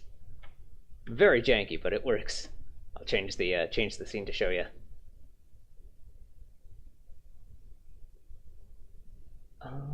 Here it is. So yeah, got some running animations going on. It runs in the air. Haven't changed the so if vertical. I guess we have to check for vertical velocity first to set if they're jumping or falling. So back to the level 1 TSCN. Stop the demo. So start with if velocity.y is greater than 0, anim. I went to sleep. It's 1:37 in the morning at my place, and I just finished my work. It was nice to stream with you. See you next time. Yeah, thanks for dropping by, and hope I'll see you next time. animPlayer.play equals jumping. Wait. Greater than 0 means falling. Falling. Else if velocity.y is less than 0, animPlayer.play jumping. Then this becomes an elif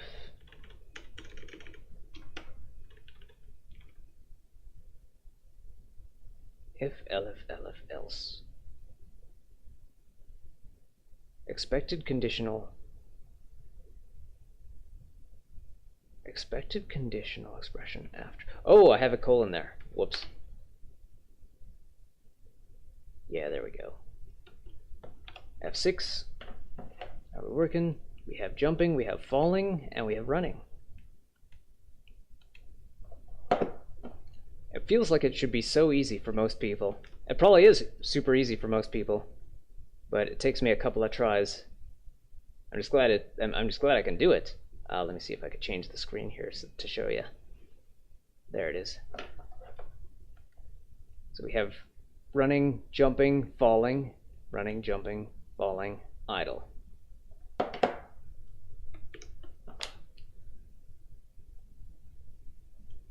Alright, what's next on the tutorial document?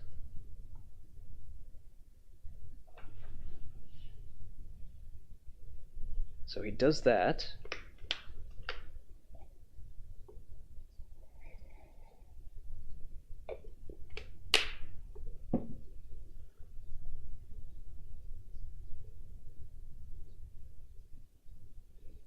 just watching him go through that now.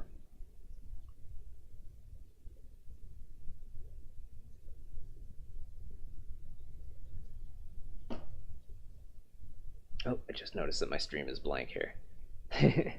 Whoopsie. Back to the scene here.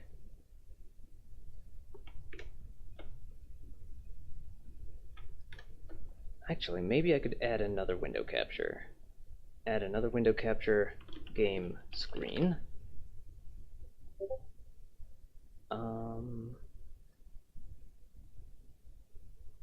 Cancel. Ugh, that's not what I wanted. Let me change that. Let me do a run. So it runs the game window so that I can actually select it here. Game screen. Where's the debug screen? There it is. So now I can actually run the screen when it's there. Then again, it will just be. See, can I change the settings so that it's transparent when it's off?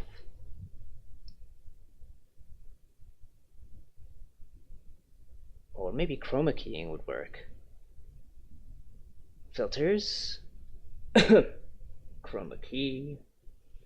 Chroma key. Key type. Key color type. Custom color. Select color. Black. Ow. Similarity. Oh, maybe that'll fix it. Color spill reduction. Opacity. Contrast. Whoa. That's crazy. But yeah, my monochrome character doesn't show up. That's not good. Settings only apply to SDR video. Okay, get rid of that.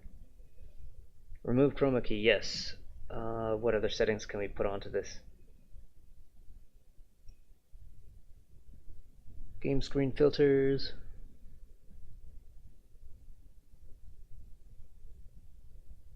I guess I could just manually make it visible or invisible as I run it or not. I can't automatically just hide it. I suppose I could just maybe that. I don't know. So if I stop the demo here, what happens there? Oh, it disappears. And if I run it again, it reappears. Okay, I like that. That's how it should be. Properties, capture cursor, yeah, that's fine.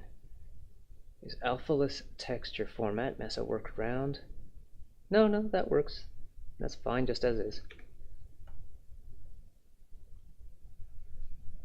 Okay, now I can actually run this thing as a without having to go back to this constantly. Alright, let's continue with the tutorial before I lose any more time.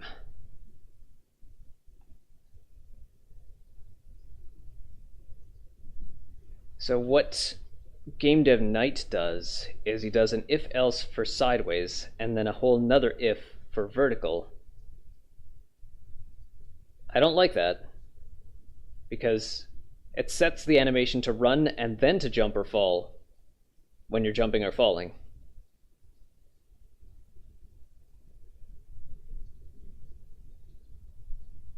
Yeah, state machines. He mentions state machines, but also mentions that he's not going to be using them here.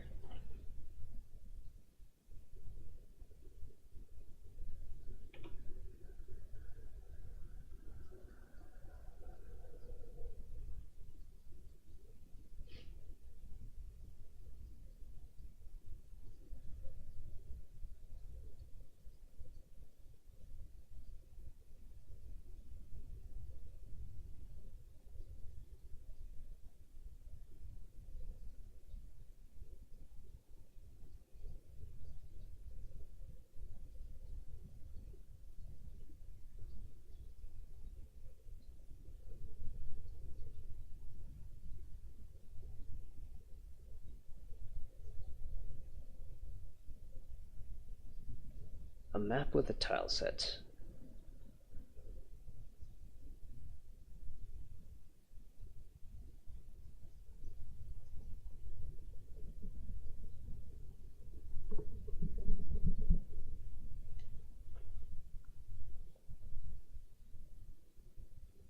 here's the part where we get rid of all these platforms. We've already saved these as their own entities, so we could bring them back later. So it's not a big loss.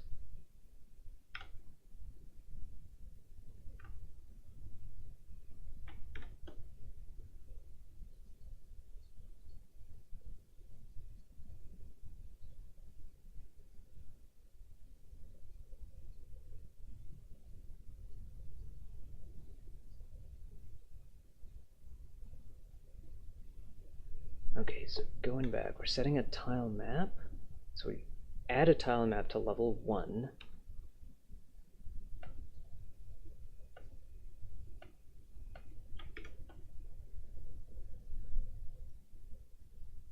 Doot add tile map. So that is a 2D thingy there. New tile set.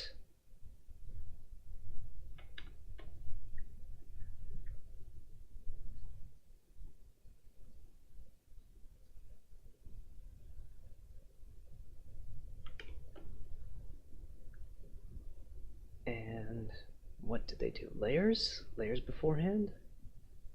So layers. Background, middle ground, and foreground.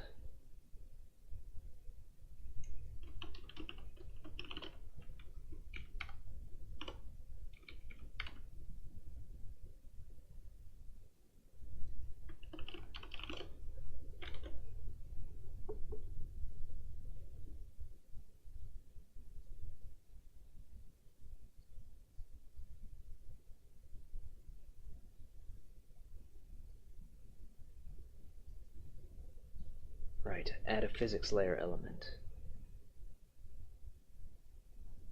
So up here, add one element. We have a collision layer and a collision mask. It's a little bit confusing to me, but it's following so far.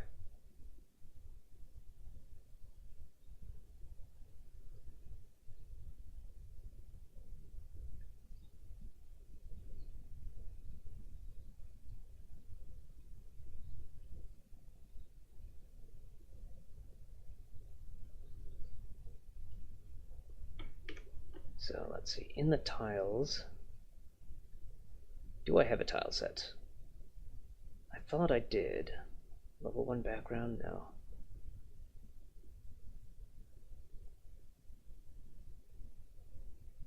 Playable character, no. So it should be in the throwaway docks. The frames for the spinning gold bar. Did I not save? Oh no, it's square tiles. There we are. It just looks like a blank.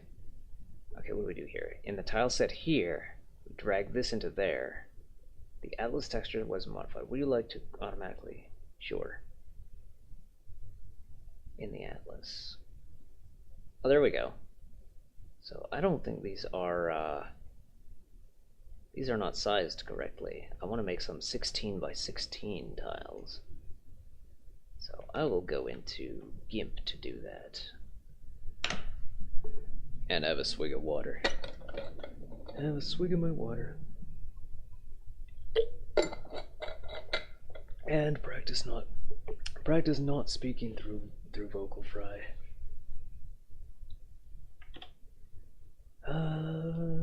16 by 16 or 32 by 32. What was he using? He was only using 2 tiles, wasn't he?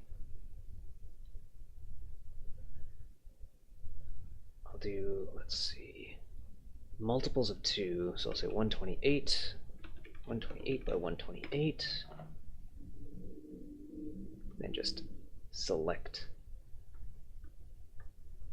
Get a selection here. And set the size. Oh, right, I'll change the window as well. Window. Oh, right, I have to deselect this and reselect it. There, yeah. Working in GIMP. Is this? Oh, this is actually one. Okay, never mind. Okay, 16 pixels this way, 16 pixels that way. Zoom out. Uh-huh. So let's do a grass tile here. And, oh right, change the image mode just in case it thinks we're doing grayscale. Mode, RGB, good. So let's pick a green, nice dark grassy green. And let's do a soft brush. Soft brush. Size, let's say 10 maybe? No, less than 10. 3. Yeah, that's alright. Some grassy texture like that. And let's give some brighter strands.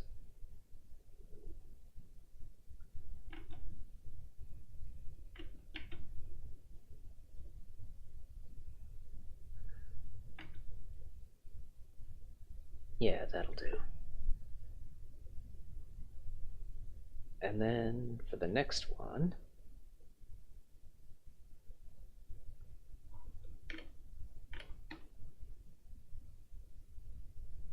we'll do dirt.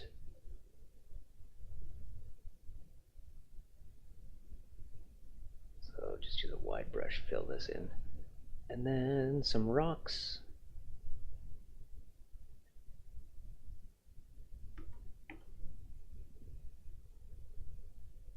Some specks of rocks.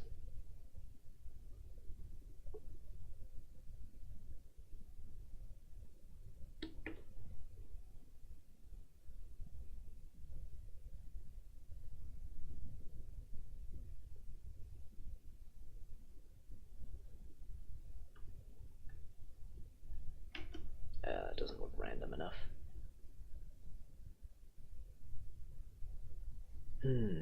I feel like I should probably put another layer of grass on that previous. Let's see, just so that it isn't just dark. Let's say green, dark green, maybe a little grayish dark green. And background color to alpha. Color to alpha, black. Wow. Duplicate. The brown becomes orange. Alright. That is not at all what I wanted to have happen. I just want to replace the darkest areas with dark green instead of black.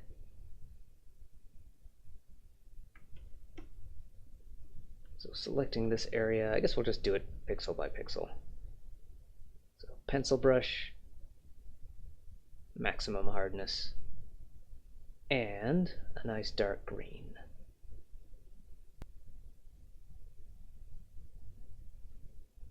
Darker.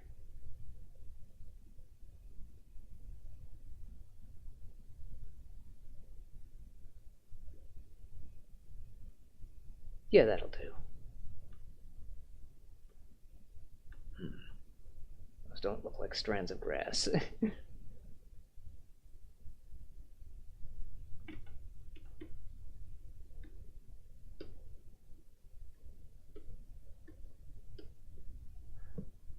don't know if it'd look even better. A little better. Maybe if I just smear this a little bit. Blech, smearing doesn't work. Smearing doesn't help. It is now lunch. Hello, Chris. Chris0520/once-t. Once-t. So as you can see, I'm going through the tutorial again and hoping that that part that stumped me miraculously gets fixed somehow. I've narrowed it down to a couple of suspects. I've narrowed it down to a couple of suspects. One that I'm working on Linux, one that maybe there's something in a version change, and another that the scripts are not separate files, so this time they are separate files. And then another that I was working in compatibility mode, whereas he's working in forward plus.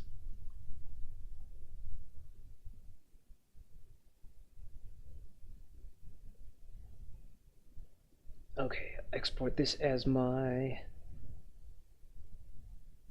sprite sheet. Sprite sheet in the pictures in the documents folder.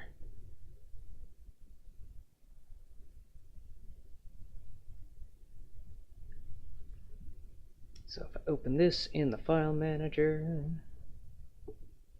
I was working in compatibility mode and I was 411. Okay, I'm not sure if I'm 411 or 412. Let me double check that. Help about 421. Okay, 421 stable official. It might be the fact that it wasn't multiple scripts. Yeah. I'm hoping it's something simple. Like, I'm hoping I've squashed that bug already so that by the time I encounter it, it won't be a problem anymore. If it still is, then I'll definitely have to ask around on the Godot Discord or something.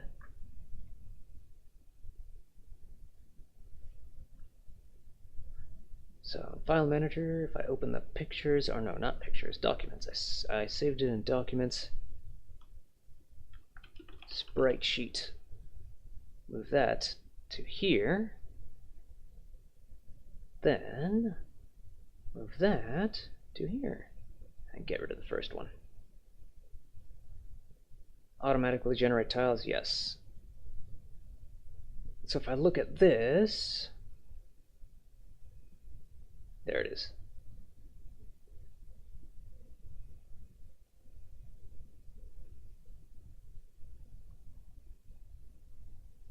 And they look to be correctly sized.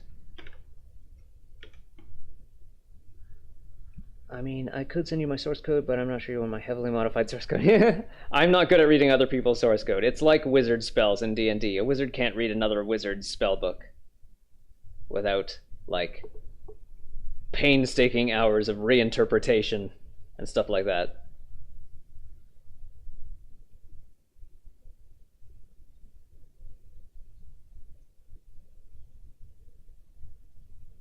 Yeah, this guy has a bunch of sprites saved up.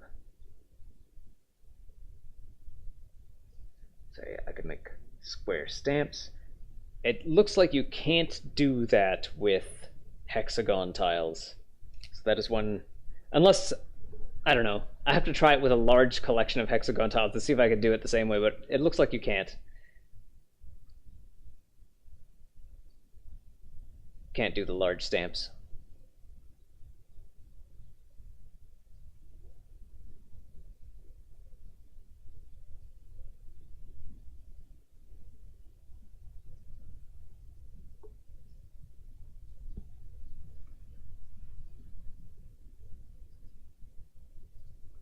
So he's got his spikes, his coins, and his checkpoints all lined up there. So what exactly was the issue? I'm still not sure. I'm still working my way there, starting from scratch. Been working on, let's see, how long have I been streaming? I've been streaming for almost 2 hours, and I've almost gotten through halfway through the third video. So I guess maybe it's a little faster than before, but yeah, I'd like to think this is some valuable review going on here because there's some stuff that I'm doing differently again. So let's see, I'm currently sharing GIMP. I want to share Godot. Oh, and I figured out how when I run the game in Godot, it'll make a window visible that'll show the game running. So yeah, of course I have the wrong the wrong scene selected. Level 1. Oh, no, wait, I have the right scene selected. It's just that I've deleted all the platforms. So let's fill those in with tile maps this time. So I move this down that way. And, or maybe I don't. Let me undo that. There. I can just start drawing tiles in. So I click the tile set here. Square, collision layers, all that good. Then tile set, tile map, select a tile, and wait, line tool. Line tool.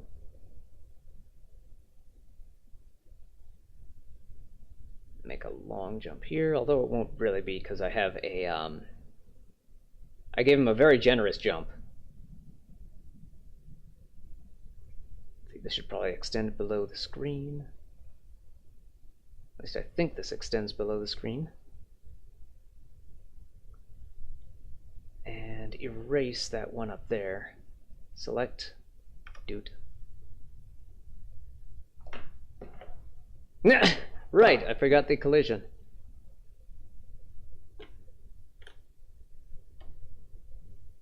So that's what we're going to do next. Right.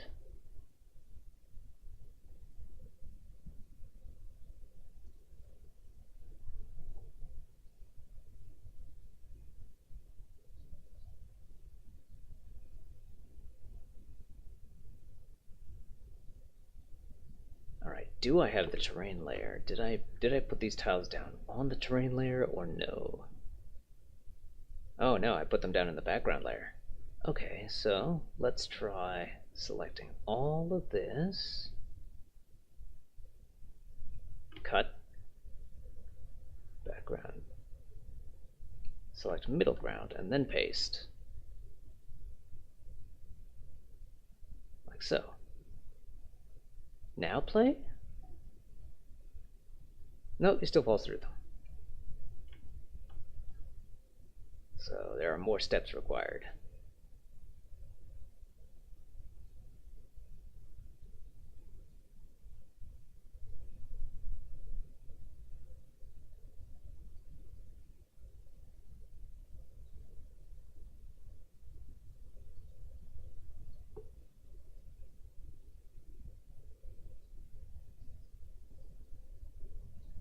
Ah, right. So with select and the tile map. So tile set, select this, scroll down to physics, physics layer 0, and then hit F. Yeah, and then select this one here, F. Then, if we try playing, that does it. So yeah, I have a very generous jump right now while we're still figuring stuff out here. You can jump all the way across the screen.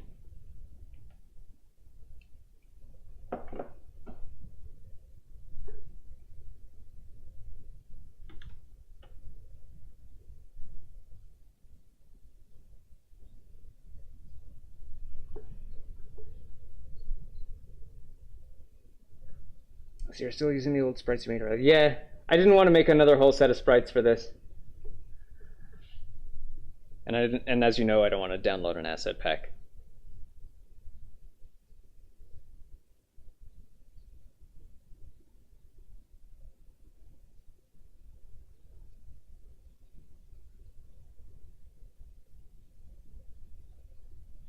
I still haven't made sprites for mine yet. Still placeholders. Yeah. I don't know. I guess I would consider it another hang-up of mine.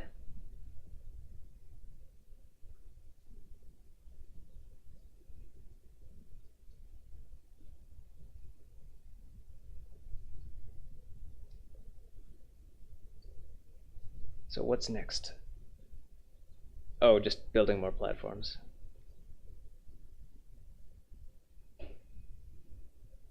That seems really tedious to, if you make a large sprite sheet, to have to go around to every tile. If you make a large tile sheet, having to go around to every tile and hitting F, even if that is the shortcut, that is the short version of putting collisions on your tiles.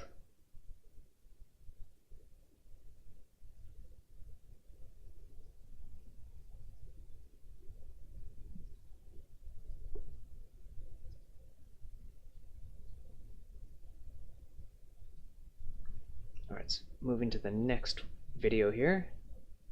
So we're up to the dreaded episode 4.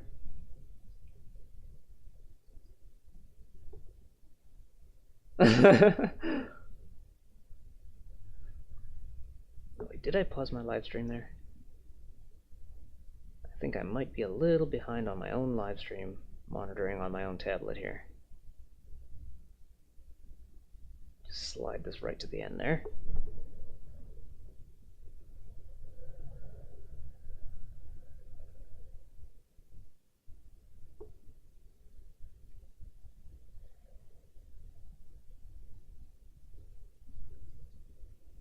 Right, the background. One texture rect for the background.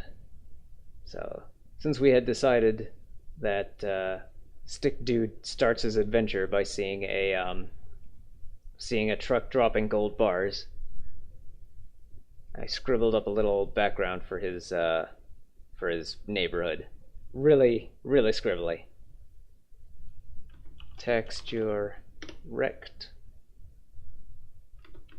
Level 1. Background. Move that up to the top so it's drawn first.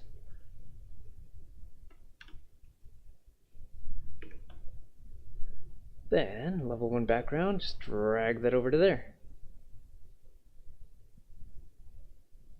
And maybe transform. Where's the transform? Layout? Layout transform. There we go. 1280 by... Hang on, 1280. Why do you not do... Okay, scale. 0.75. Yeah, that's about right.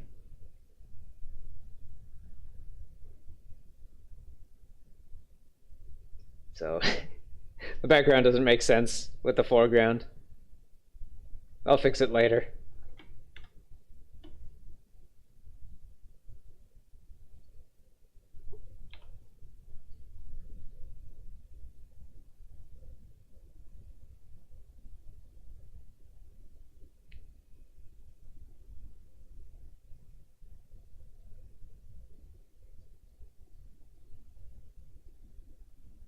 Does he actually go behind the barrels and crates or no?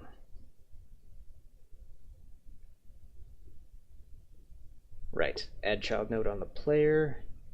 So open up the player scene here. This is a, what is it, collision shape? Area 2D, right. Area 2D. And this goes behind the other one. All on the same level? Yes. I'm missing something here. Collision shape 2D camera component. I don't remember a camera component, but I guess that would be for scrolling the game. That might be something that it'll teach us later.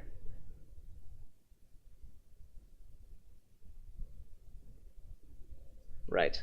Turn off monitoring on the one on the player.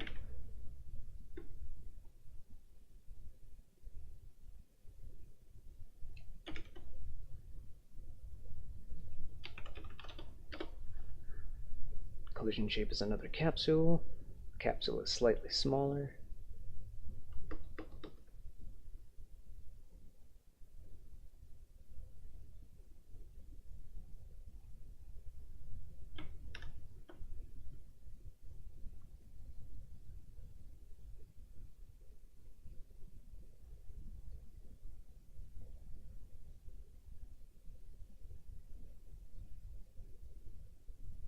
Right, so we make our checkpoint scene next. Okay, save. Save everything. New. Alright, look up as much as you can. Programmers find solutions to problems. They don't necessarily need to know the exact magic words that make it happen. Yeah.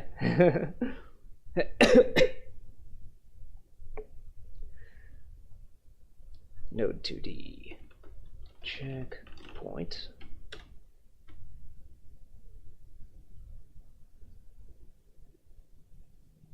Right. Give it a sprite 2D there.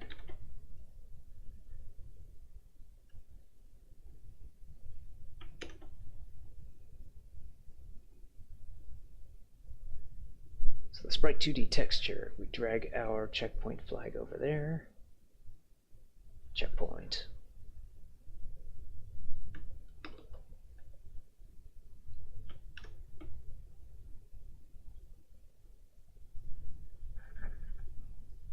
So this one is monitoring and not monitorable.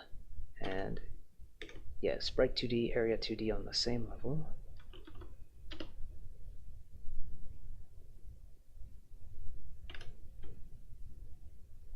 I'm head out. Let me know how it goes. Yeah, I'll let you know. Let me see here. It is 12 around my time, so I'll probably be going to sleep maybe in 2 hours. Maybe earlier if I exhaust myself. If this exercise is getting me mentally exhausted, I might go to sleep earlier. But yeah, I'll let you know when I wake up.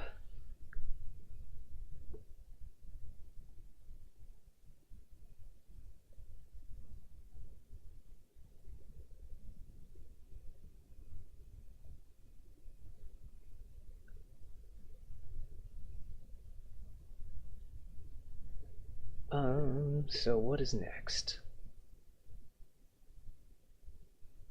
So we don't want stuff to break the checkpoint, so we don't want it to monitorable. So if it's monitorable, then it can be broken by like bullets and stuff. If it's monitoring, then it can affect whatever is monitorable.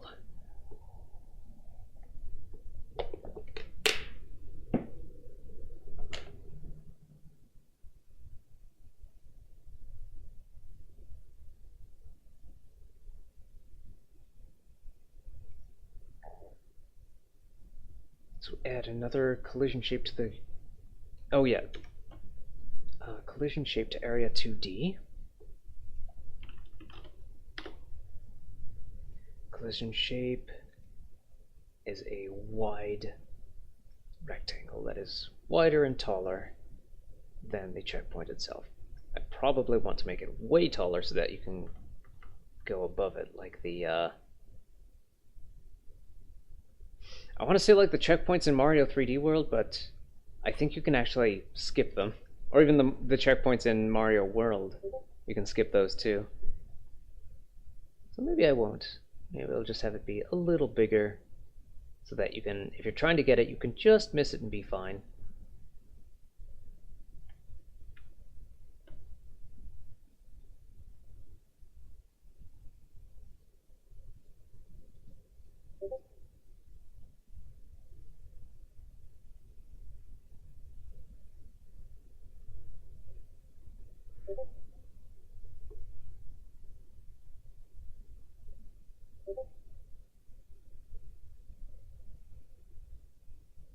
Right, we're going to do the animation on it, so we add an animation player.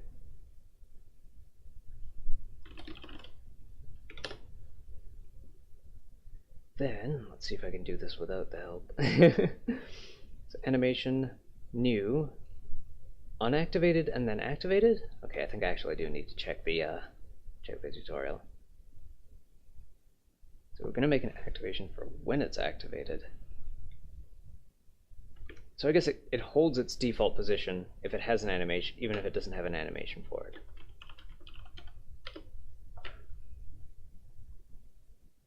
So add track property, sprite 2D texture. Let's see, what other properties can we mess with here? Offset, flip H, flip V, H frames, V frames. Oh, okay. Frame coordinates, region enabled. Position. You can have it like jittering or something. You can have it shaking in place. I don't have an animation prepared for this. I don't have animation frames. I just have a single one. But I'll just, do it as it says. So, one frame. Do insert key. Select the key and drag this frame in there. Checkpoint extra happy.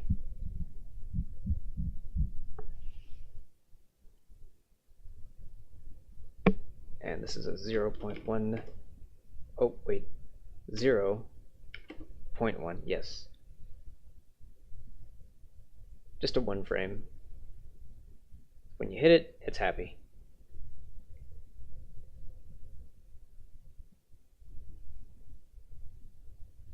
Doesn't need to loop or anything.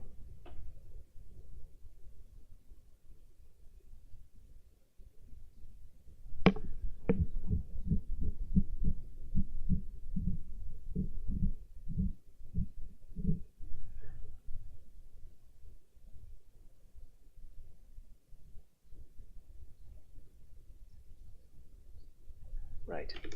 Did I save this scene? I did not. So save this as scripts, playable character, levels, level parts. Level parts. Checkpoint.tscn.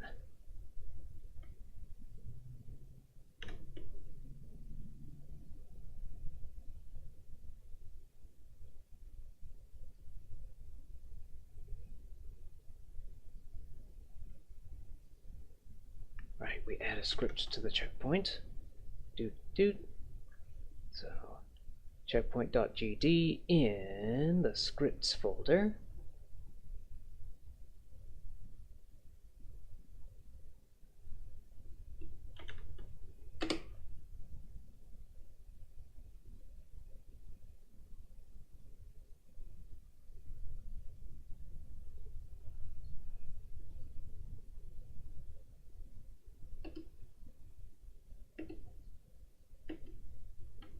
Are we going to export these bools though? Var spawn point equals false. Okay, you are going to add export it.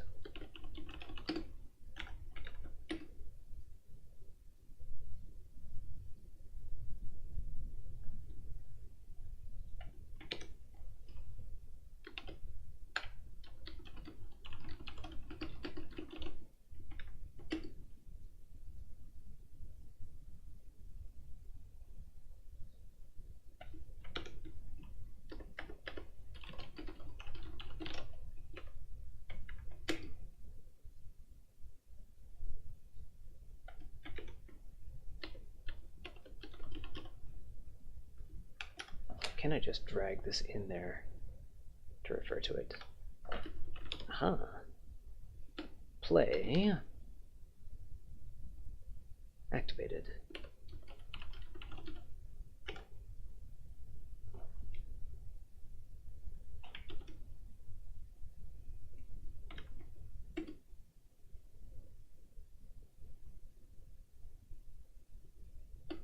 Right, set that variable to true.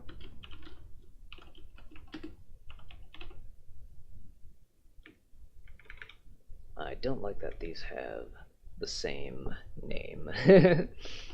Checkpoint activated, and this similarly, checkpoint activated.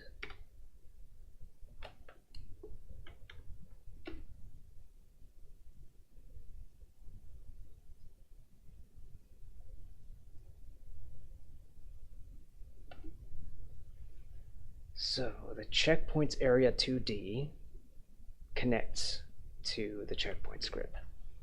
The checkpoints area 2D. Wait, this area 2D, area entered, area 2D. So can we just drag that here? No. Double click, connects to the checkpoint script. Yes, double check in here. So yeah, select the checkpoint, puts it there.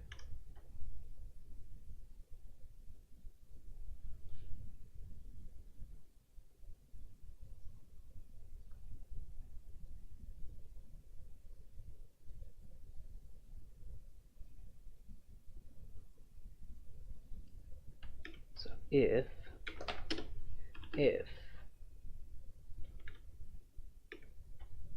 area.get parent is player with a capital P, colon, advance this pass. So player is not in the current scope. Save that anyway. Player, up to the top, class name, player. Save that. Does that fix it? It does. Okay, I can actually move forward a bit.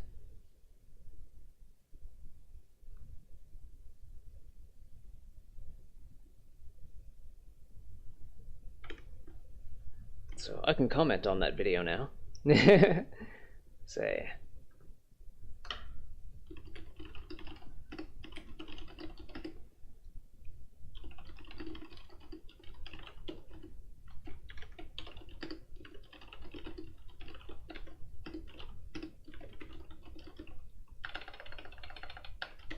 class name player would not work. I would keep, would not fix the error. Fix the error at area.getParent is player. Class name player would not fix the error. Timestamp 649.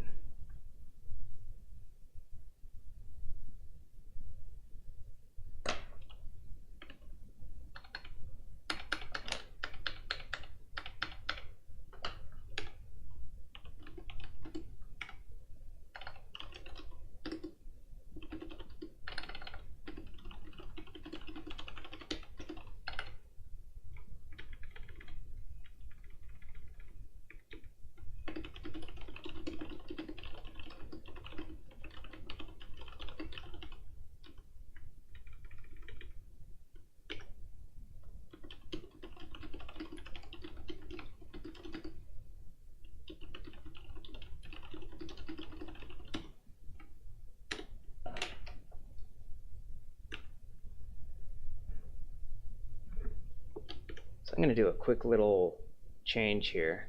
If I go to compatibility mode, save and restart,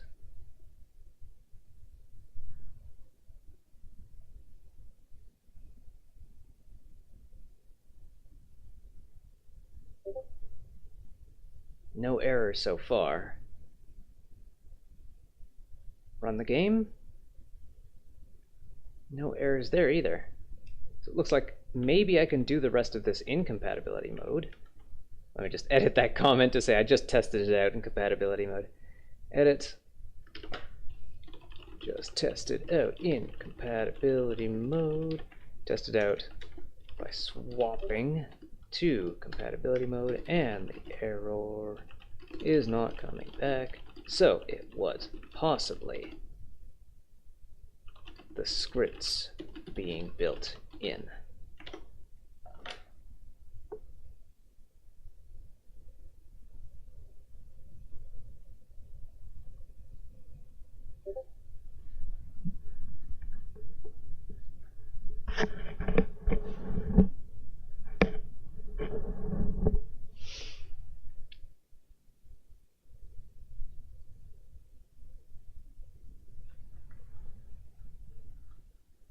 I mean, it'll all get crunched down into a single file executable in the end anyway. So I really shouldn't worry about losing track of my scripts if they're separate files.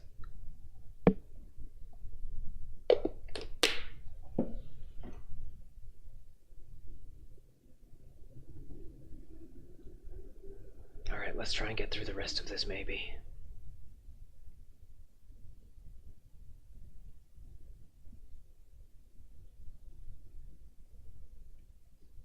Oh, right, activate, of course.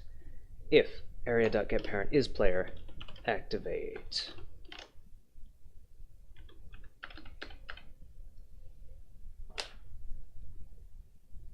I haven't put down a checkpoint in this stage yet, have I? Man, that background is really, it's really something. I really should just, I should give it some darkness. This is light mode background here. Okay, first, before I forget, drag a checkpoint scene from level parts into here somewhere. Zoop. It shouldn't look like that. Play.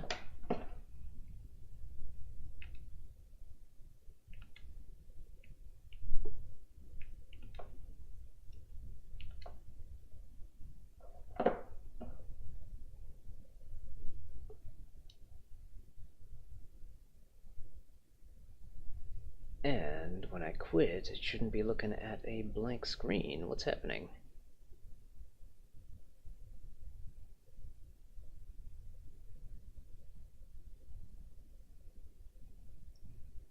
That's weird. Why is my Godot editor not showing?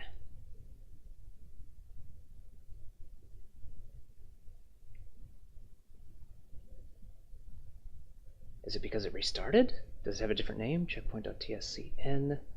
If I select this window again, checkpoint.tscn, it might not have identified the correct window. At least it's easily fixable. Relatively so, relatively speaking.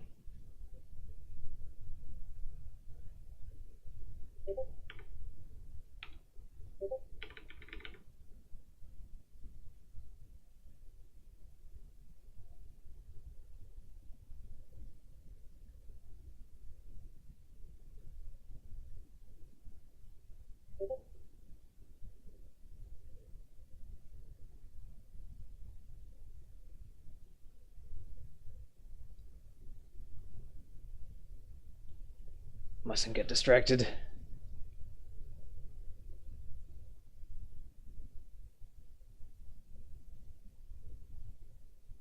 Mm-hmm.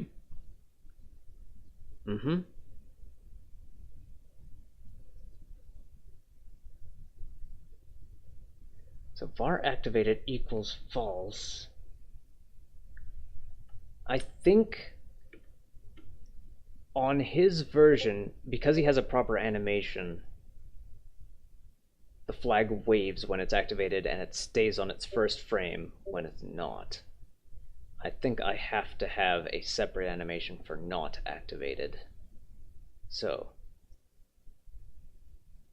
on area entered 2, and if area.getParent is player, and not activated, of course, and not activate, not checkpoint activated. I feel like maybe I should rename that again. Do we have? I could swear there was like a refactor function here that'll just rename everything with that name.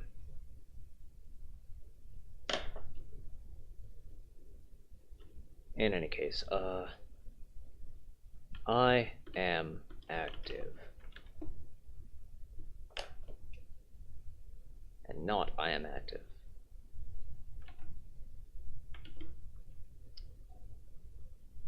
Copy, paste, and paste. So var I am active equals false.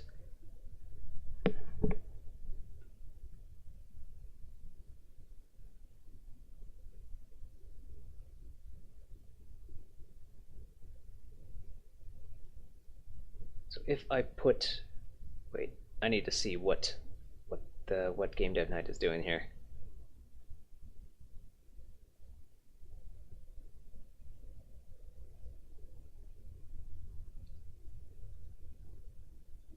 So it can only be activated once.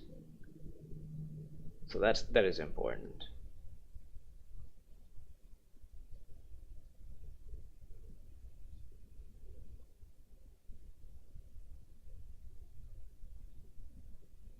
A game manager script. Oh, okay, you're doing auto loads now. Okay. I have a little bit of experience with auto loads.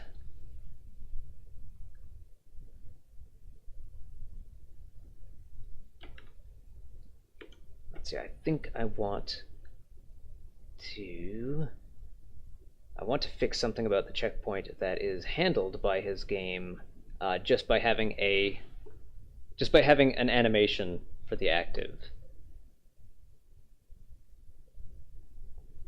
And that is that I need to set in my level 1 here, open the checkpoint scene, open the checkpoint script, or no, open the checkpoint animation player. So I would add a new animation inactive. So the animation inactive, add track, property track, sprite 2D, texture, insert key. In the documents folder, this frame is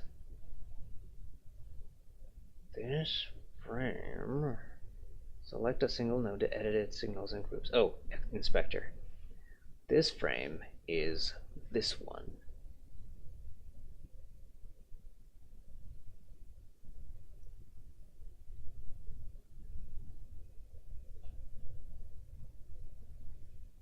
Set this to 0.0.1. It's just a single frame animation. Feels wasteful to do it like this, but I'm still learning. I'm just afraid that I'm learning bad habits.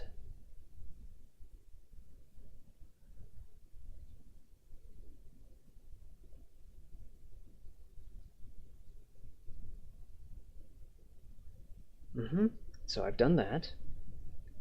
So I can move this video back to normal speed.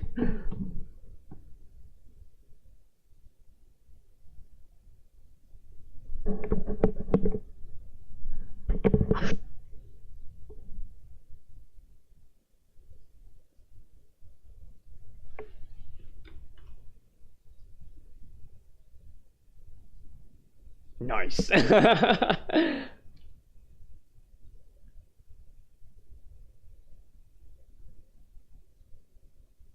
Alright, so we have to make the script first.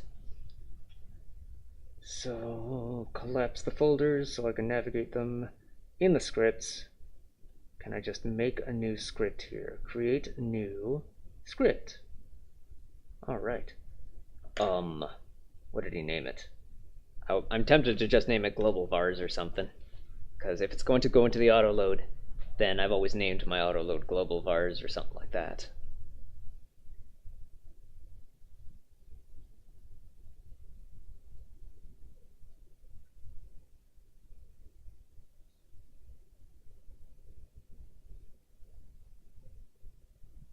Game manager, right. Game manager. And if I recall, in project settings, we go to auto load and set path or press add to add a script. Well, we don't need to press add, we can just go into scripts, game manager. Yes? And then we just, okay. I'm gonna take a break for a second. I should probably write that down. I'm taking a quick bio break. I should be back in 5 minutes.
have returned. Mostly. Alright, now I'm back. Now hopefully I don't have a nosebleed.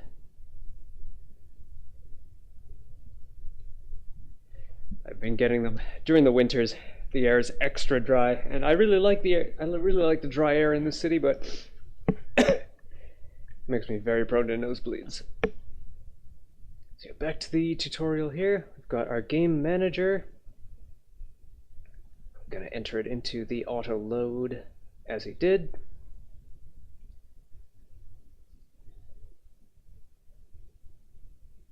Yep, you got your global variables. Now, when I was learning C++, I remember learning about global variables, and I also remember learning that they are bad. You don't want to overuse global variables, but it is very tempting to use them.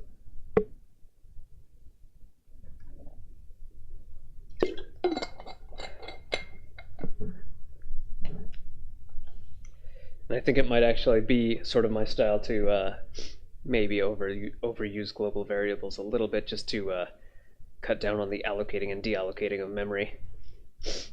Cut down on possible memory leaks.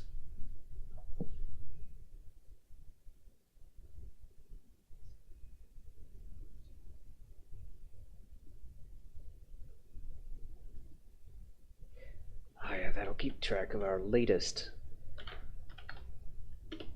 var current checkpoint equals, wait, what?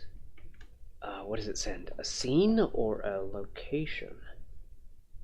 Maybe it'll just send the scene. Oh, okay, we could just have it take a checkpoint. Does it take all that data? I guess we could do that. Class name checkpoint, in checkpoint.gd, up here, class name checkpoint, game manager checkpoint.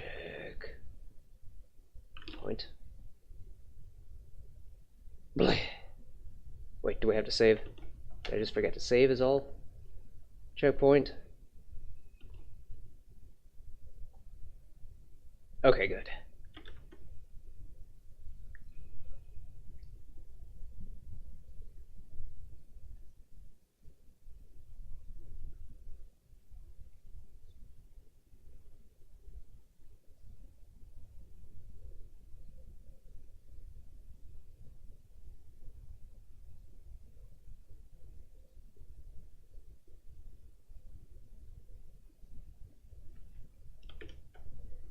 Okay, so var current checkpoint, var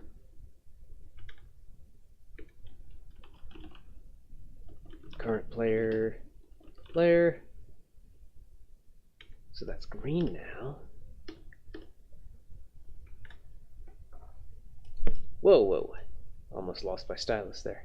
So function respawn player. Function respawn player. Takes no variables.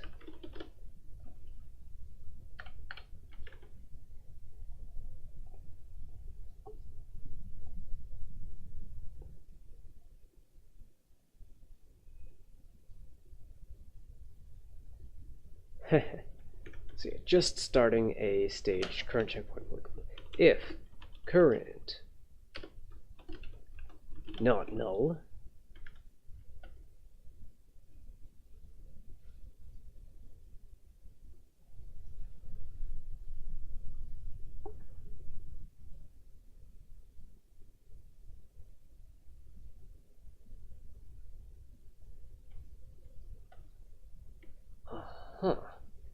if current checkpoint is not. Oh, okay, I see.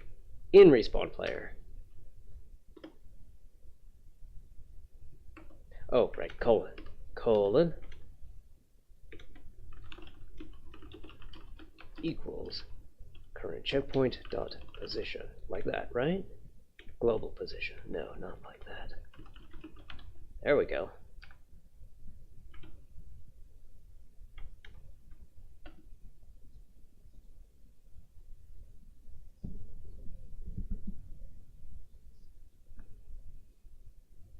So anything can call the function respawn player.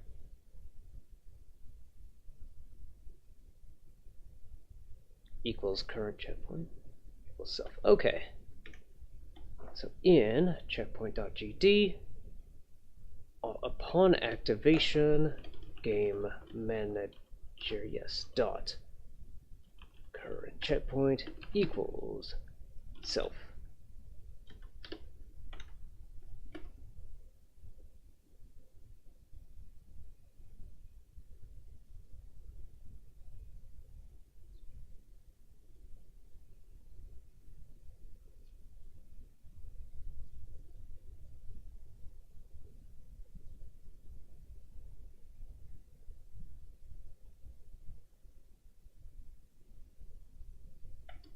So wait, how does it deactivate other checkpoints?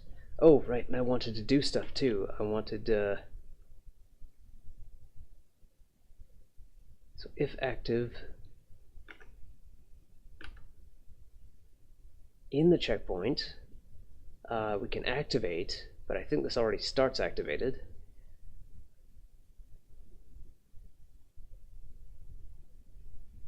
If I look at the checkpoint scene, animation player, inactive should be the default. So if I play this as is, oh, capital P player. Yeah, now we have that green name to indicate a class, which I guess gets added to global variables. Global variables. We need a way for our player to die.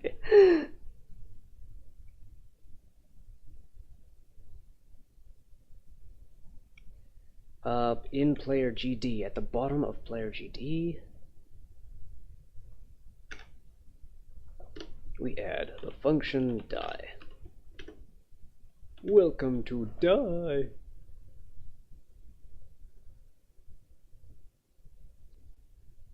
Game manager dot respawn player.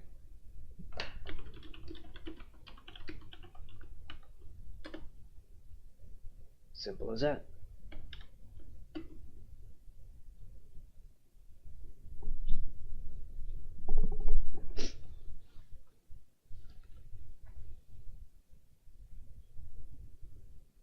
After move and slide,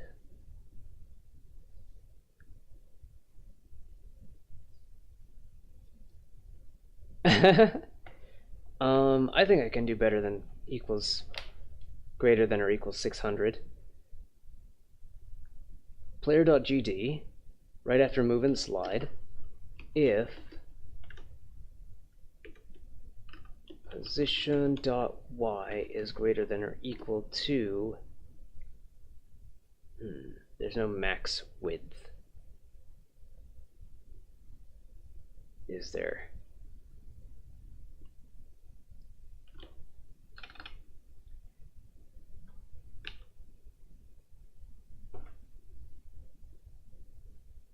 I don't want to make this more complex than it needs to be.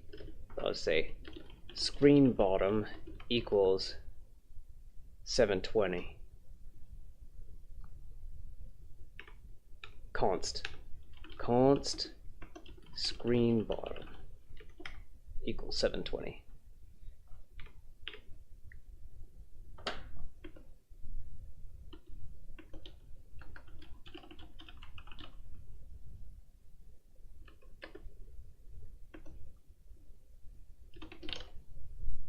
Like that. So it's a good thing we programmed that before we implemented the spikes. So I'm guessing spikes is next and coins are after that.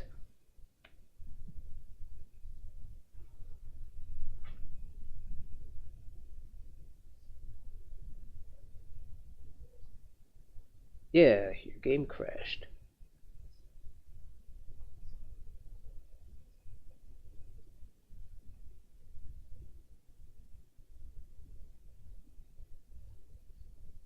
Okay. So, at the top, where is this? Very first, before physics process, func ready game manager dot player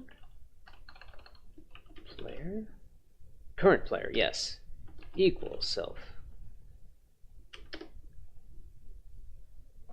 So we can try and run this.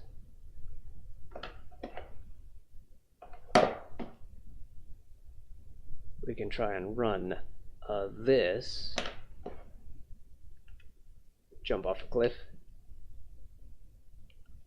Oh, we didn't activate a checkpoint. He had a checkpoint right where he started. So let's fix that in the 2D view here. Find my level parts, checkpoint, drag one of those in here. It's checkpoint 2. Now let's try running this. Yay! Oh, it still crashes. Or maybe it didn't. Oh, yeah, it does. It did. So, where has it crashed? Debug session closed. Oh, I should probably run that again. Try that again.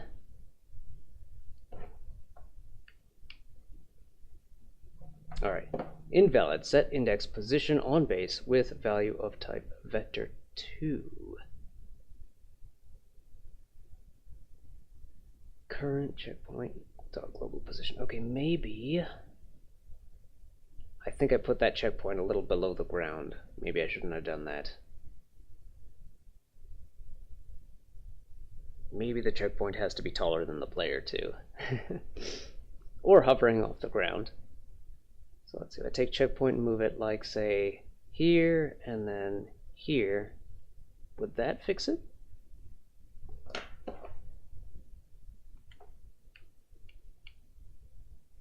No. Invalid. Set index position.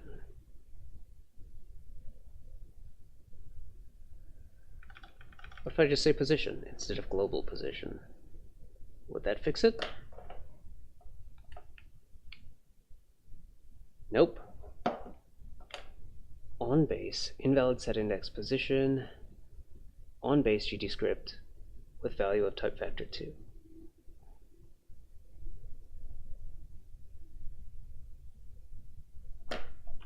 So change this back to global before I forget.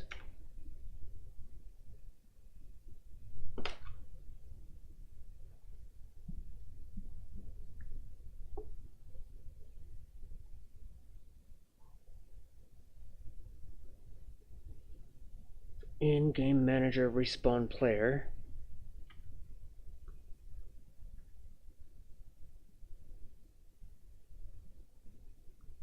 Current player isn't set. Oh no, wait, yes it is. It's set by the player upon game start.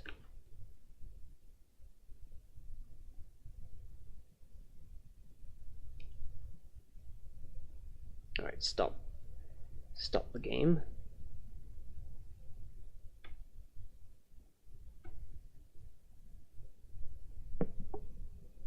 Player position equals current checkpoint dot global position. Alright, going back in this video here.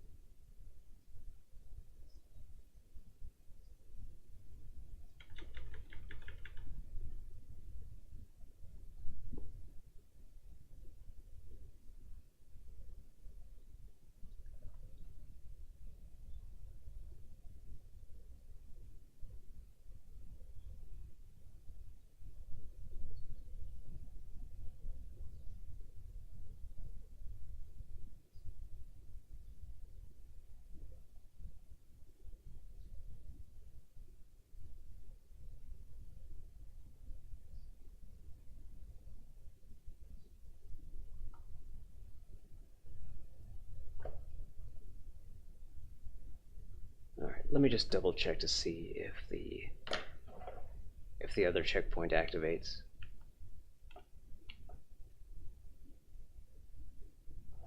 Okay, the game still crashes.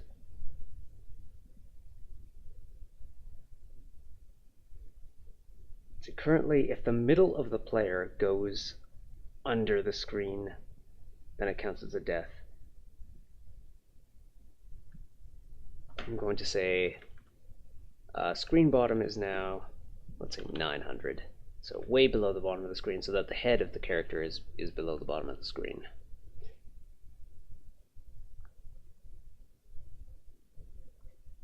So just a little something. Oh, wrong thingy. Wrong scene.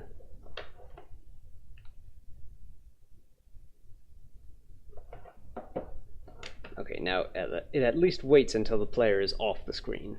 So that's good. Player position equals current checkpoint.global position. Our current player equals player. Respawn player if current checkpoint does not equal null.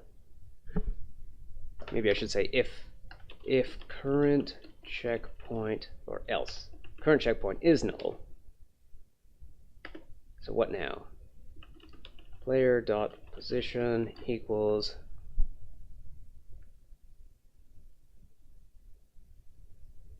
I guess starting position.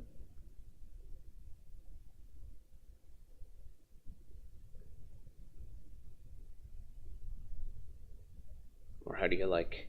I feel like there ought to be like a, is there a get tree reset the way there is like a get tree exit? Let me see here. Looking up the docs, get tree dot exit, exit tree and queue free methods.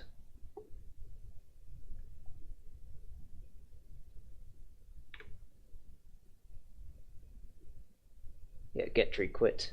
So in the docs,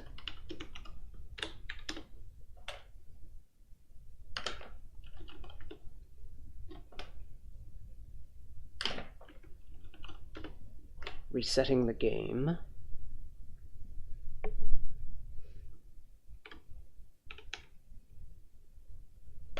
Godot reset game.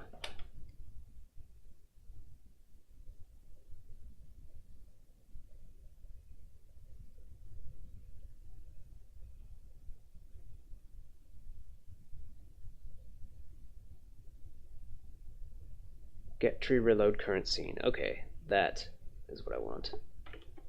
So else get tree dot reload current scene. So if there's no current checkpoint, so maybe we could take that first one out, or that second one out. Now let's try.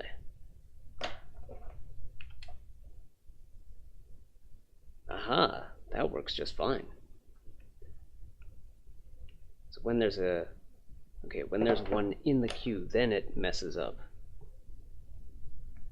When var current checkpoint is set, it has trouble dealing with it. Let me see that error again.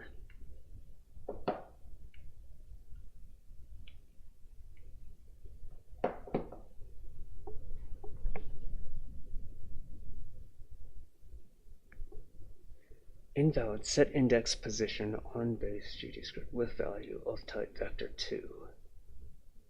Let me try just searching that error message there. Invalid, wait, in quotes, invalid set index position.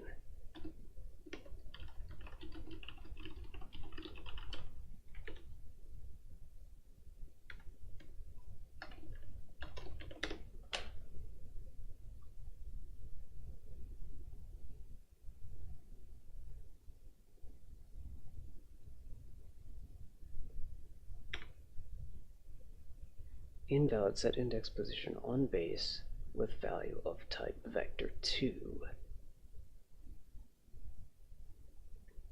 You're attempting to assign a vector2 value to a non-existent property on an object of type node, on an object of type GDScript.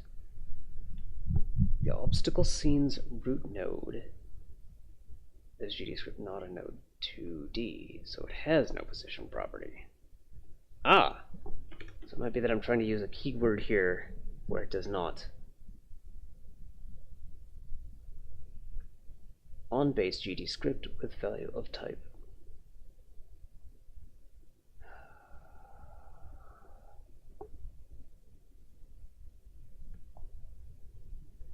What if I say checkpoint position? Current checkpoint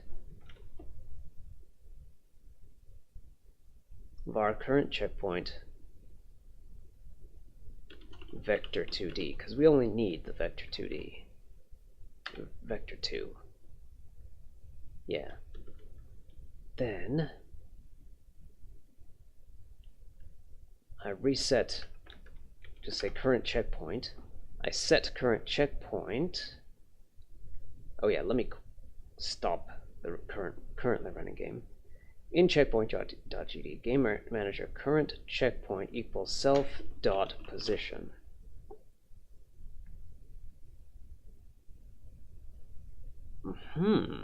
Value of type vector 2 cannot be assigned to a variable of type. Oh, right, I didn't save. Variable of type checkpoint. So now checkpoint, current checkpoint should be a position, vector 2. Did I not save this? I should save this. Okay, no problems here. So activate the checkpoint, then fall into a pit.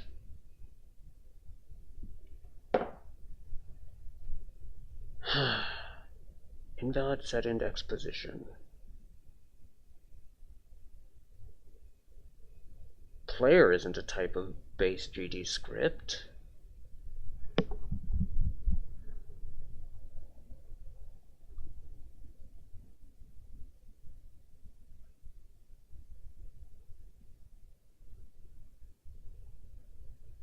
Alright, that didn't solve the problem. So I'm going to change this to self, change that back to checkpoint with a capital C dot position, or a global position. Change that back to that. Save everything. Widen this so I can see the whole thing.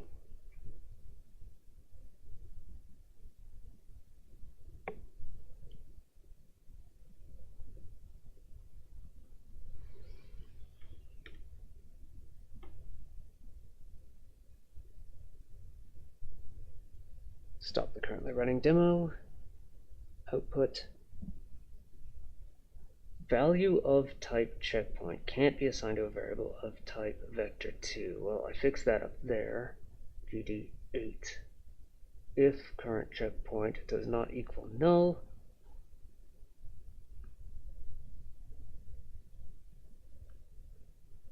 so this error no longer applies. Let's try running again.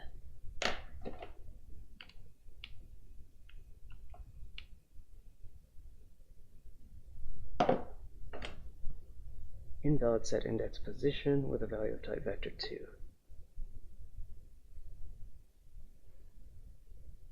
So player.position is a .gd script. That doesn't sound right.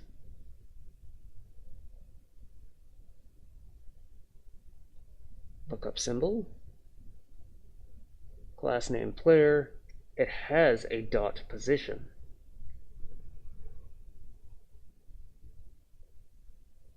Yeah, here we even reference it. If position.y.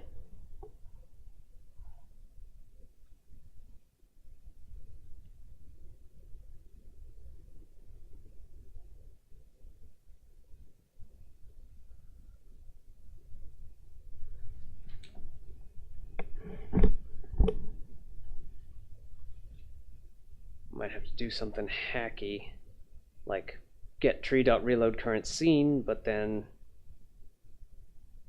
no, I don't want to reload current scene because I would put all the coins back.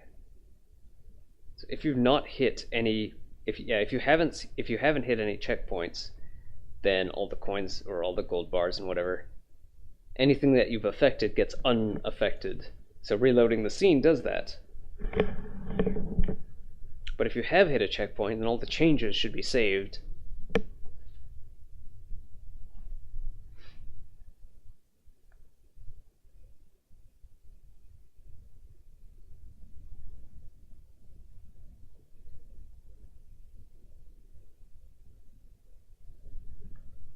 I've been doing this for 3 hours and I'm getting kind of sleepy. Maybe this is as far as I go today.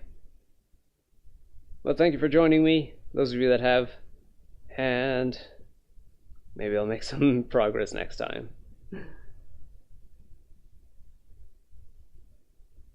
Bye.